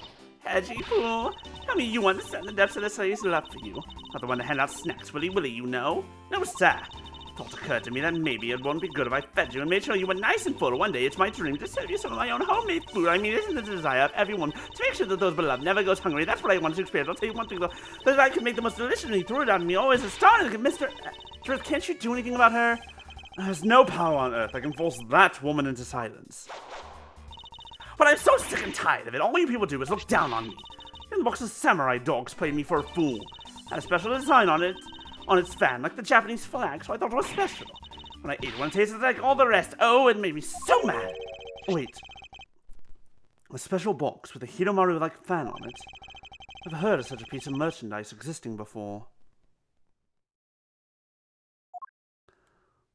Hold on. However, there it is. The red sound on this fan is filled in.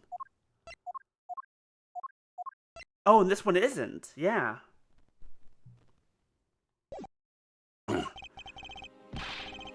That's not... Oh, no. That's not paint. Y'all? That ain't paint. I think that's blood. Could it be? After the show, the samurai dogs were piled up in the dressing room floor. However, there's no such thing as a Hinomaru dog. Holy... This contradiction facts between something that should not exist and yet does. The race from the red sun may be just the we need to point us in the right direction. A present? The studio bigwigs basically told us to play delivery boys. You're supposed to hand the dogs off to the embassy people and tell them hi. I had to pile them all to the pushcart just to...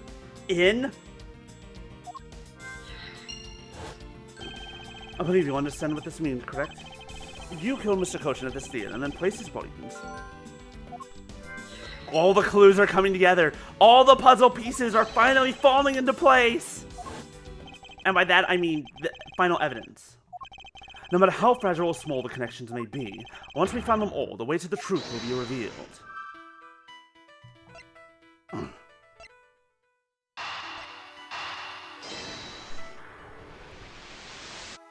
No, wrong spot. Hold on. Wait, no! No! No, hold on. Let me try again. Look, all three of those fit together. Damn it. Fine. Fine. Fuck you. Fine. Just... Truth. Blah, blah, blah. Justice. Failure. Whatever. There is. I just need you to let me get there. Let me go back.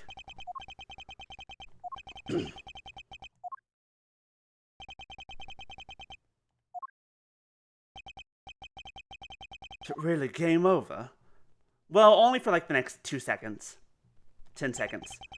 Thus, the truth was lost for all eternity. Failure. You lose.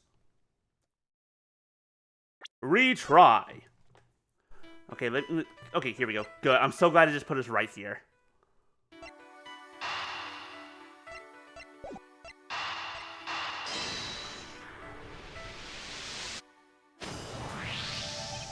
killer used the pushcart to transport the body, which means that they had to remove the samurai dogs from within first. Therefore, the samurai dogs that were piled up on the dressing room floor were most likely taken out of the pushcart by the killer.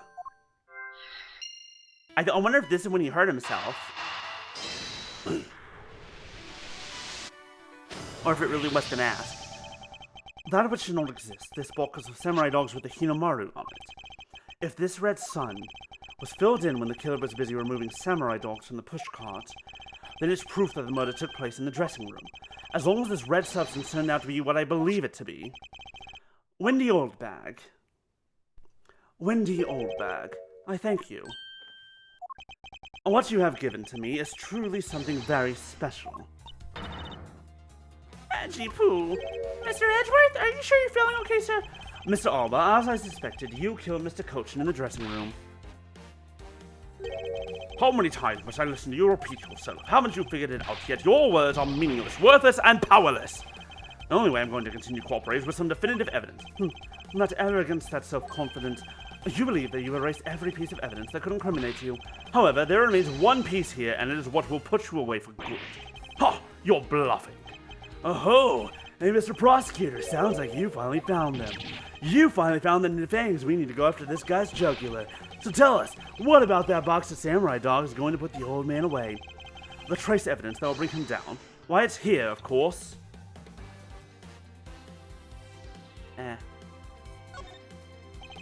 On this box of samurai dogs with the Hinamaru fan on it. This should never have existed. So I want you all to take a good look at this red spot. It's a single drop of blood. Huh? What? It just landed in perfect. It just landed in the most perfect spot ever.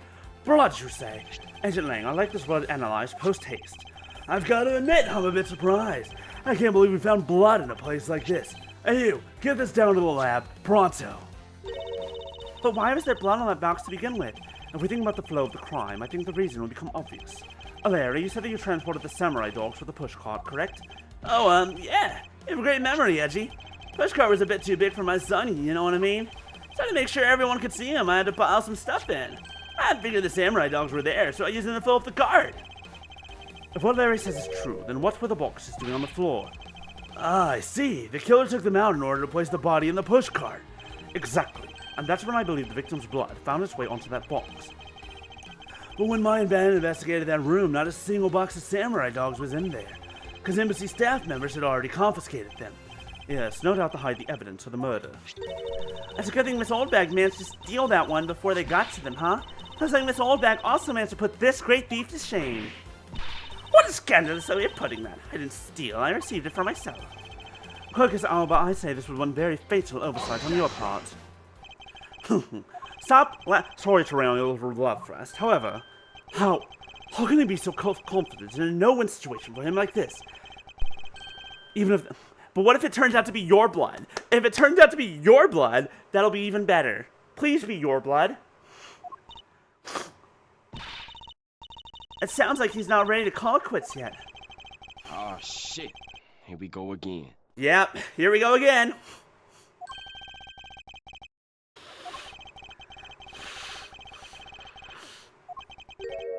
And you say that like it means something. Huh? Yes, Biscuit, how can I help you? Excuse me, sirs. Report! What were the results of the analysis? Sir, the analysis came back and confirmed that the red substance is blood. I knew it. With this, Quercus Alba... You're falling asleep? It's okay, Kayla. Get some rest if you need it. Well, you might humor my question. Your question. The one from before, have you forgotten? Even if that is Mr. Cochin's blood, what difference does it make? Like we already told you, it proves that the crime scene was the dressing room. Well, this doesn't prove that I am your killer, does it? Has a very good point. The blood on that box doesn't prove that Mr. Alba is the killer. Then, this evidence is meaningless. That can't be! We were so close, sir!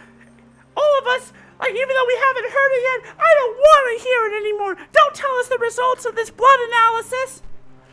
It's gonna be too painful! I want to smack that smug look off his face. Come on, there's gotta be something we can do. We finally found a solid piece of evidence. There must be something I can expose with it. I can't think of a single thing.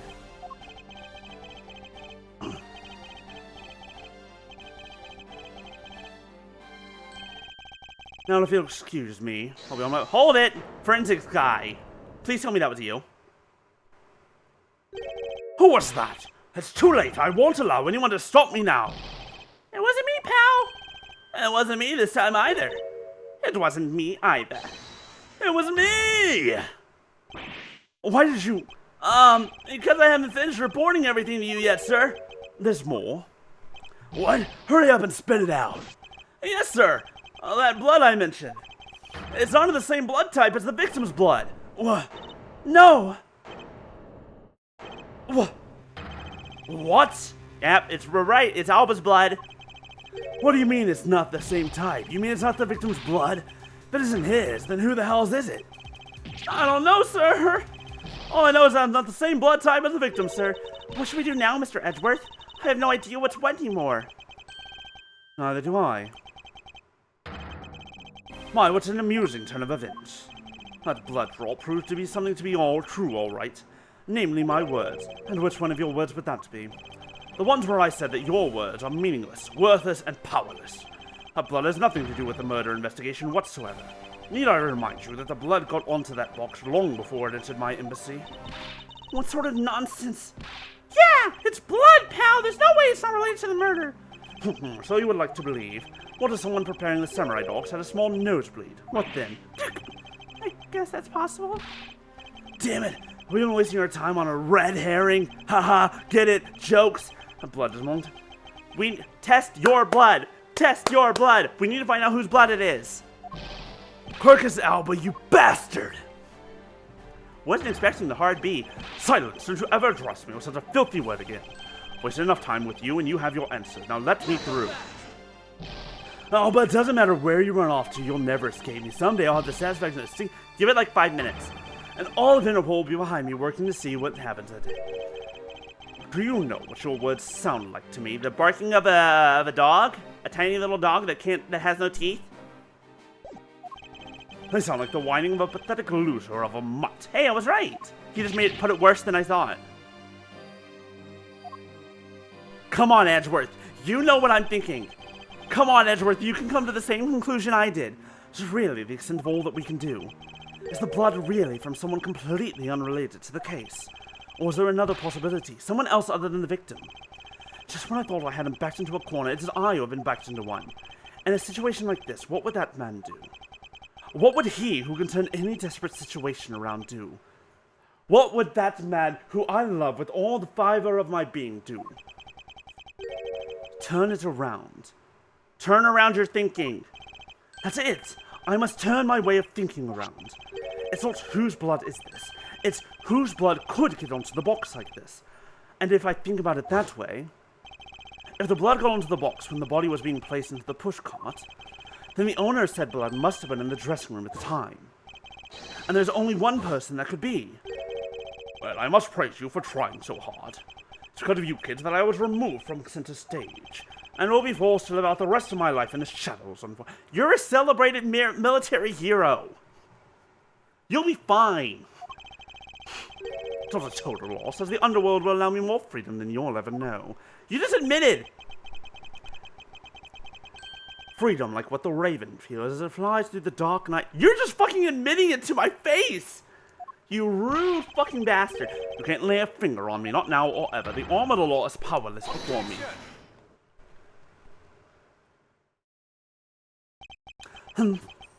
Powerless, is it? I wouldn't be so sure about that if I were you. What do you mean? Allow me to describe you in one word. Pitiful. Pitiful? How so?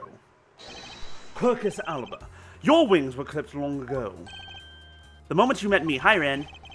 As for someone who was trying to fly away on them without noticing that fact, pitiful is the perfect word to describe you.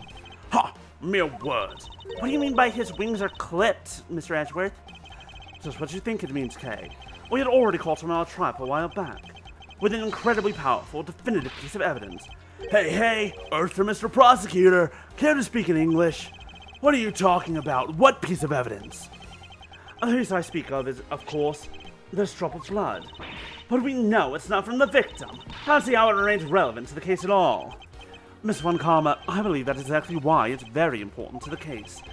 And the part that is the most important is the fact that it's not the victim's blood. You're looking a little pale. Good, then I believe you're already aware of what I mean. Then you know who the blood belongs to. Of course I do. This piece of evidence is the irrefutable proof that will stop the killer in his tracks. The blood that soiled the box of samurai dogs belongs to this person. Where is he? Where is he? There he is. The blood of the red sun on this box belongs to you, Quercus Alba. Oh, what? Why is his blood on the box of samurai dogs? He's not even a victim. The blood fell on the box when Mr. Cochin's body was being loaded onto the pushcart. At that time, the only two people in the dressing room were the victim and his killer. So that's what you mean. If the blood doesn't belong to the victim, then there's only one other person it could belong to. Bye, Maya. We'll probably be done when you get back, but we'll see you later. Thanks for hanging out in the lurk. Yes, and that person is the murderer himself. That's the only logical conclusion. But Mr. Cochin was the one who was stabbed, sir. Why would Mr. Alba have be the one who was bleeding? What if during the murder, Mr. Cochin had fought back? You mean, if before Mr. Alba could kill him, Mr. Cochin managed to wound Mr. Alba? Yes, and I believe we have a piece of evidence that proves that he was bleeding then.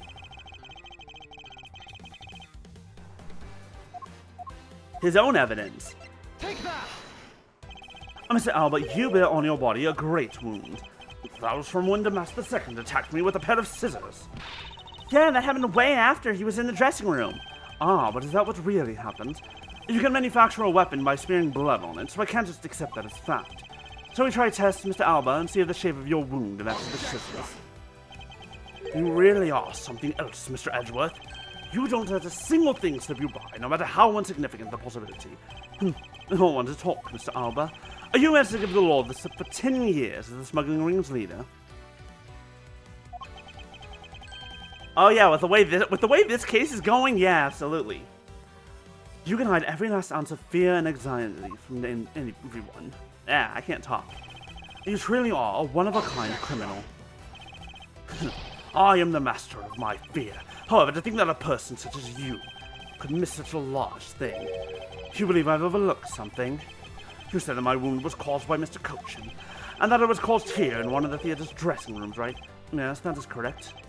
I'd like to point out that it's simply not possible. My wound is a stab wound, and one that could only have come from a blade. I wonder where you will propose that such a weapon came from. This theater was packed with security guards. It would have been impossible for anyone to come into this area with a weapon of any sort. Just as Mr. Alba was able to bring in the alabaster knife in the bouquet, there must have been some other way to sneak in a weapon of some sort. Oh, but as long as you've proven what that other way... Yeah, definitely, it's definitely the key. Like, he had it on his person. All you talk about Mr. Cochin stabbing me is pure nonsense. So if that other way does exist, better hurry and tell me now. Of course. With pleasure. Wait, what? I love when they're like, wait, what? What? What? Huh? Take that! Among law enforcement, this piece is known as the Autogrosso's key. That's the key! That's the key that my father stole from here 7 years ago. And it is very unique, and that is both a key and a knife. Meaning that under the guise of a key, it could have been easily brought into the theater. You couldn't dispose of the knife that stabbed you. Therefore, you wipe off the blood and place it back in Mr. Cochin's pocket. After all, the key itself opens the safe in his office. And inside that safe, there was a document of Arcadopian paper signed by Mr. Cochin. In order to make it look like Mr. Cochin died as the leader of the smuggling ring, you had to make it so the police were the ones who opened that office safe. All that hard work to save yourself only served to destroy you in the end. Shall we try matching this nice blade with your wound, Mr. Quercus Alba? Finally! Finally it's done! Finally, I think we did it. I think there's nowhere else for him to run. He cannot... This will match your wound. That blood stain will match your blood. We're done. And that is what some may call the coup de grace. Impossible. You can't take me down. Swine! All of you! Especially Manny Cochin. It's all because of that man's betrayal. He sought to steal control of the smuggling ring from me by removing me as ambassador. That's why he deserved to die from bearing the guilt for all my crimes for me. That is why I sent out the Autogrossu's card and how this incident was born. Manny was supposed to be the smuggling ring's leader, who was killed by the Autogrossu. But I had yet another reason, yet another story that was supposed to play out. Manny's death was supposed to bring everything to a close, and I would have gotten away with it too if it wasn't for you meddling prosecutors! Hello, Scooby-Doo reference? I wasn't expecting you today. I'm not sad to see you. You're a great find. I just wasn't expecting you in my Ace Attorney.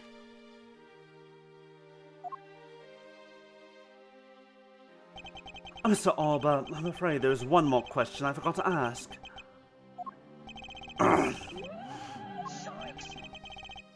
Oh, that's really funny. This country's or Alabast? Or which country's court would you like to face first?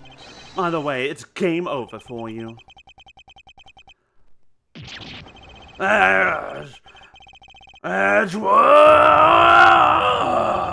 Okay, he's finally dying. It's over. Fall. Collapse. Be done. Now you're just a hollow shell of a man. Good. Finally. Fucking God. 2 days later. District Court. Defendant Lobby number 2. Phew! This is it! The big day! It's Mr. Alba's trial today! And next week, he's scheduled to stand trial in his own country of Alabast. Francisca is heading that one. I suspect he'll be serving a full course of whiplashes at it. Having to face Miss Von Karman in court right after facing you, sir. Ugh, I don't even want to think about what that would be like. Got a glimpse of Mr. Alba as he was being escorted into the courthouse. And boy, he looked about as glum as I do the day before I get my monthly paycheck. You know, I've been thinking. That flight attendant and even Mr. Portsman were all Mr. Alba's secret agents. Correct. And that smuggling ring was the common thread between all of the incidents.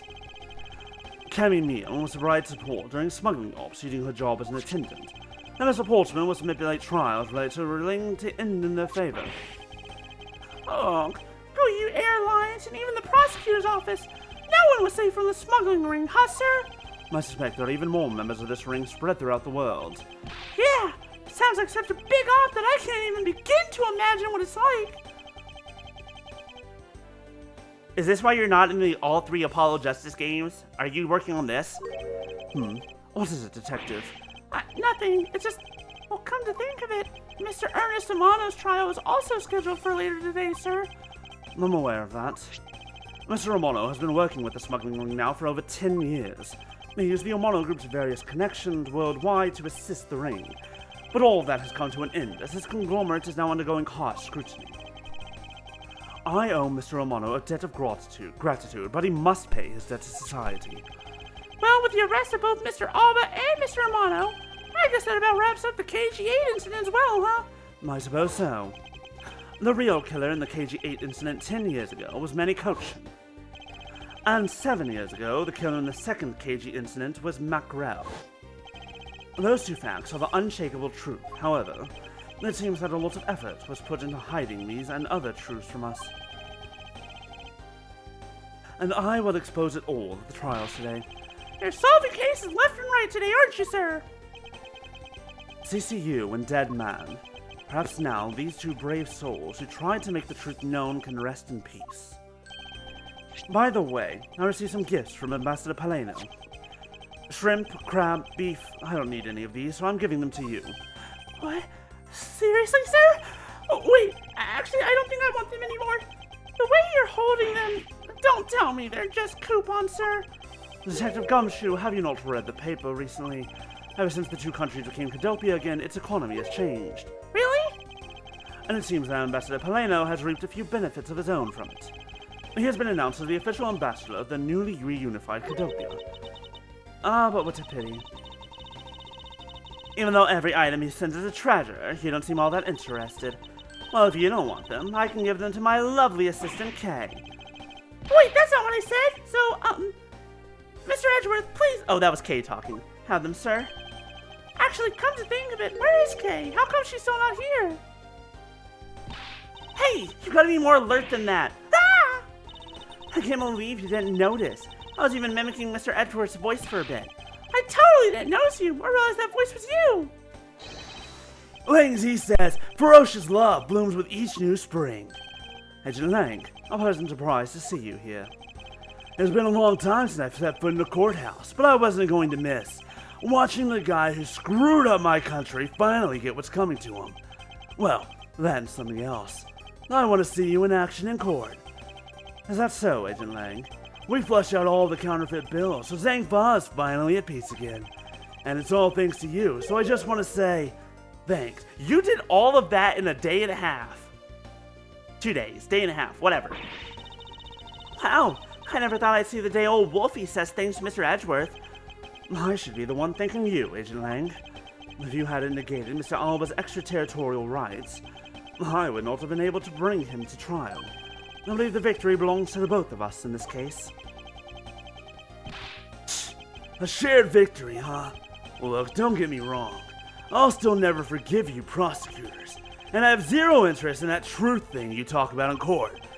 I've always done things my own way, and that's not about to change. You got that? I see. Well, I believe you should follow your own creed when you do your job. Yeah, and if there's ever someone your precious truth can't catch, feel free to sit around and cry about it all you want. But as for me, I'm going to get that person no matter what. Alright. It's about time for the trial to start. I'll see you later. I'll be watching your performance from the gallery. I'm looking forward to this. I prepared a whole ton of ticker tape for today's victory, sir.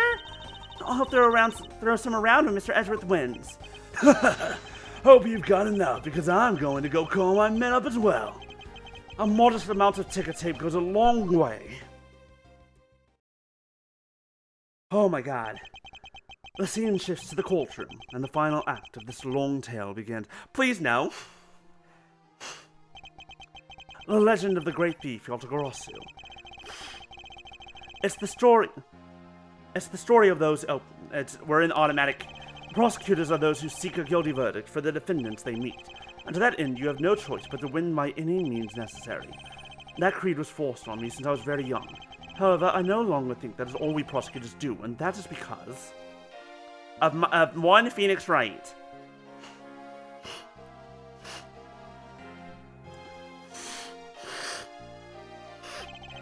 Even though I've only been away from the courtroom for a short time, I feel as though it's been a lifetime since I set foot here, and today more than any other day I feel the fight within me rising.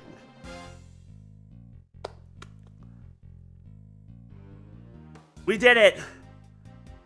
We did it! We're done! Right now it's just remembering past events. Oh, wait, no. I'm really in Mr. Edgeworth's debt for the other day. Thanks to him, I'm still free to serve in the friendly blue skies. Oh, so about my suitcases. I've been selling them on the internet, and they've become a real sensation. Thanks to the praise the art world has lavished on my work as being truly postmodern. The airline has chosen me to design their new line of Go You Jumbo Jet. Just think, someday you'll be able to take a ride in my pink-walled, yellow-seated... I'm going to die. I'm going to die. It's okay, but I'm going to die. It's going to hurt my eyeballs.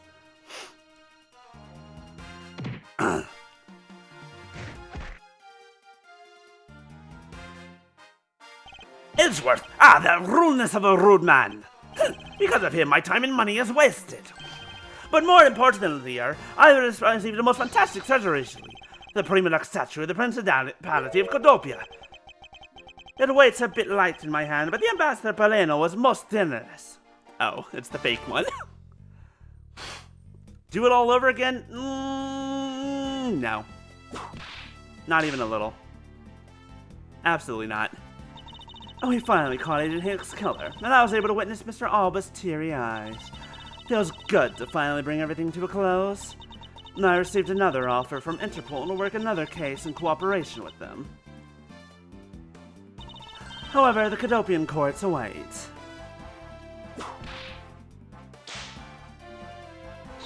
Cadopia's air is supposed to be very fresh, so my whip should find new vigor there. Thank you all. Thank you all so much for joining me for this so much. Oh god, I forgot that Meeks was in this. This little patrolman has been fired as of today, sir.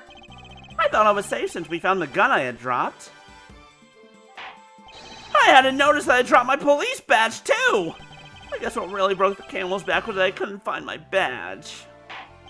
My little life has suddenly tripped into a dark black hole, sir. I think I'll go to the courthouse and file a complaint with Ruffles Man.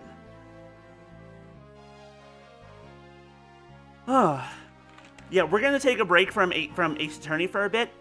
Next week we're probably going to play Soma, the horror game that I only know a little bit about. Oh, that's right, Emma was here. Oh, Emma's great. I was actually hoping to talk with Mr. Edgeworth a bit more than I did. But I've got to get going and return to Europe. I still got a long way to go and a lot of stuff to study there. Another crab's treasure? Not yet. Because I'm sure he's going to need all the help I can give him, scientifically. Because the plan is, we're going to do Soma as a break from Ace Attorney, come back to finish Ace Attorney, and then we have another murder mystery game to play. Murder Detective Archives Rain Code. Another crab's treasure we might do after Digimon. Because the kidnapping was staged, I was let off easy. I won't be going outside much anytime soon, but that's really okay. The only prison I'm forever trapped in is this cage of love. The guard down at the detention center. Well, when he's on guard duty. He has such a cold look in his eyes, just like that prosecutor. Ah! Stop it, Lauren. When will you ever learn to stop being a prisoner of love? Never. Not gonna happen.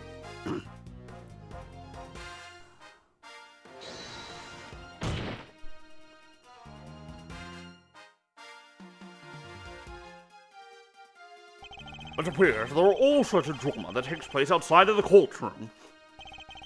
Since we judges are here day in and day out, I've only heard a few rumors, but apparently Mr. Edgeworth teamed up with a thief and became a detective. Maybe I should team up with a bailiff and try to become a lawyer or something. I feel like that wouldn't go well for you, sir. Not to be rude, I feel like that wouldn't work.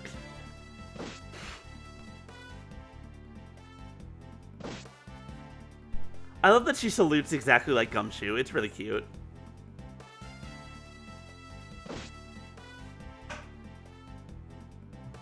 Biscuit, get down. Hey, hey, hey. Phew, I barely escaped death yet again. 1 second. Biscuit. Okay, good.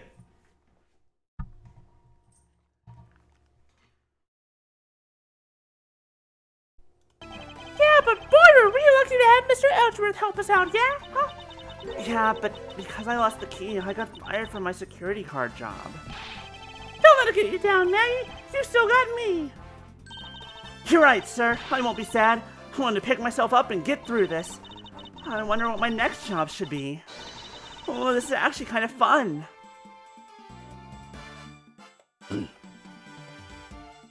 Biscuit, if you stay right here where I can see you, you can't do anything naughty. Well, that's not true. We all know that's not true.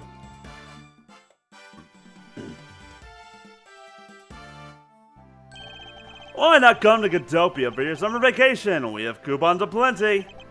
Right now, our embassy is proud to present our Let's Investigate a Murder show.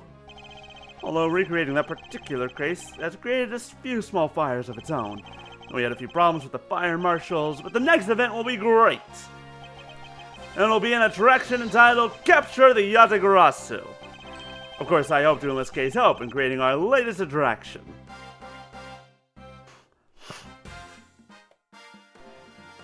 Please be careful with fire. Please be careful. Is that it? Nope, then we still have to talk to Larry. I can't believe that Mindy ditched me and went to Japan.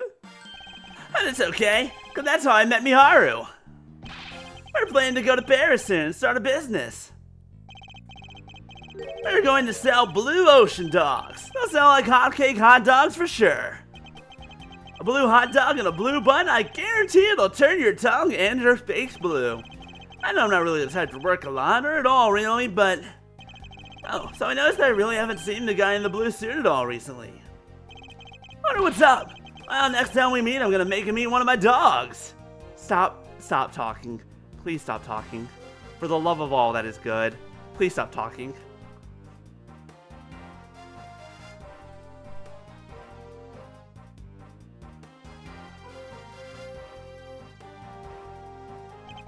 I gave testimony in court today as a member of the Yatagarasu. Yo, Mr. Bad, you look well, all things considered. By the way, have you noticed that elements within their problem? They're probably fighting over who should succeed, over who should be the next boss. Although, to be honest, I wish I could forget I'd ever heard of that smuggling ring. Lang Z says, thoroughly bite the poisonous snake from head to tail. No one runs afoul of the law and escapes this wolf's fangs. I'll get you all yet. Ah, youth. When did I become so old, I wonder? I've begun noticing the gray hairs in my beard more. I'm thinking of retiring my mirror.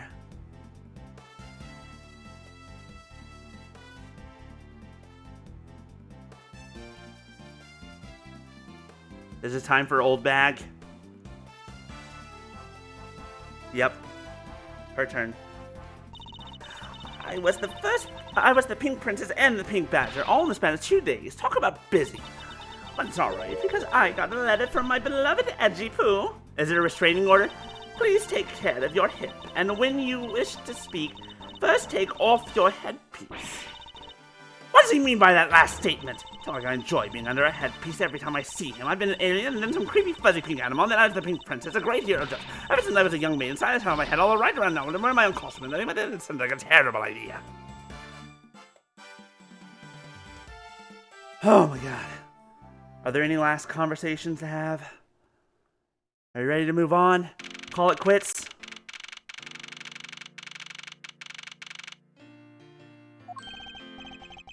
Whoop! I feel so much better now that the trial's over. And as always, your legal prowess was top-notch, sir. Yeah, and nothing beat the look on Mr. Alba's face when you revealed the ring's secrets. I was amazed. You're like a totally different person when you step into a courtroom. Mr. Edgeworth is always 10 times fiercer in court. Based on the information Mr. Alba offered up, they've begun large-scale operations to clean up the rest of the ring, which I'm happy to leave to Francisca and Agent Lang. So what are your plans now, Kay? Oh, well, we've taken care of the creep who killed my father, so I'm not sure. Hey, I know. He wants to keep on being Mr. Edgeworth's assistant. Are you still trying to steal my job, pal? Just kidding, just kidding. I can't steal something so important to you, Gummy. Phew, what a relief. Okay. Yeah? Even after all that's happened, are you still planning to become a great thief? Of course.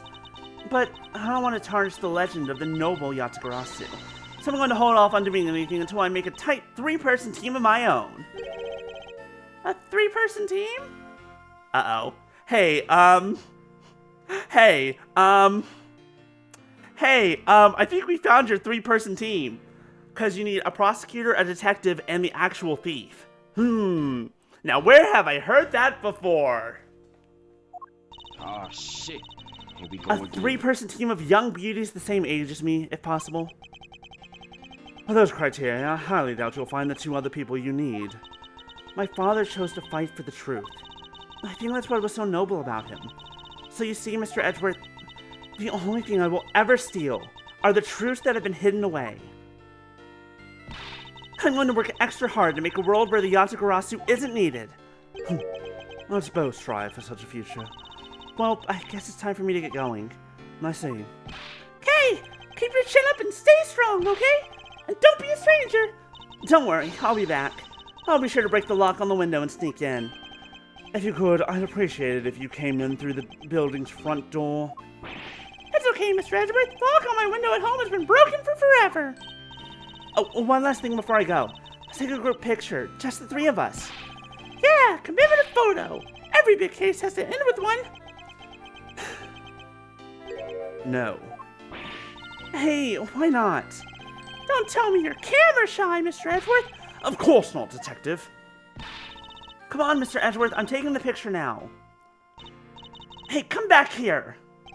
Mr. Edgeworth, you can't run away from this, sir. Hey, Detective Gumshoe. Stop that, I can't be seen doing that. Okay, I'm totally taking it now. Say cheese. And thus, the long tale of the KG8 incident came to a close. It's all the demise of a smuggling ring and the birth of a little great thief. But there is little time to rest and relax.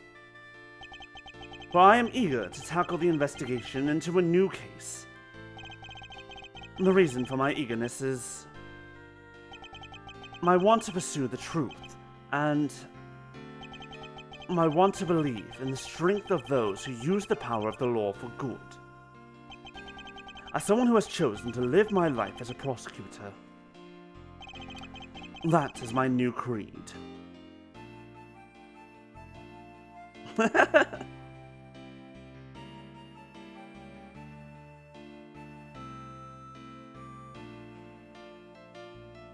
Oh, it's so sweet. So cute. But I believe that's it. That's it. The end. We're done. I can finally get dinner. At 8 o'clock. New items unlocked in the gallery. Thank you all so much for joining me. I'm tired. Yeah, that's fine. Ace Attorney investigations complete. Oh god, this one's still horrifying. This is still the worst. This one's still terrible. Watch this. Look at this. Everyone who wasn't there for case number 3. Okay, that's all you needed. I just want... He's here. He's leaving. He's back. He's leaving. He's coming. He's leaving. He's coming. He's going. He's gonna kill. No, he's not. Edward's like, what happened? What was that? I thought I heard a noise. Must have been my imagination. Aha! I got you last time. Still nothing. Ha! I gotcha. Oh, darn it, I thought I had him that time.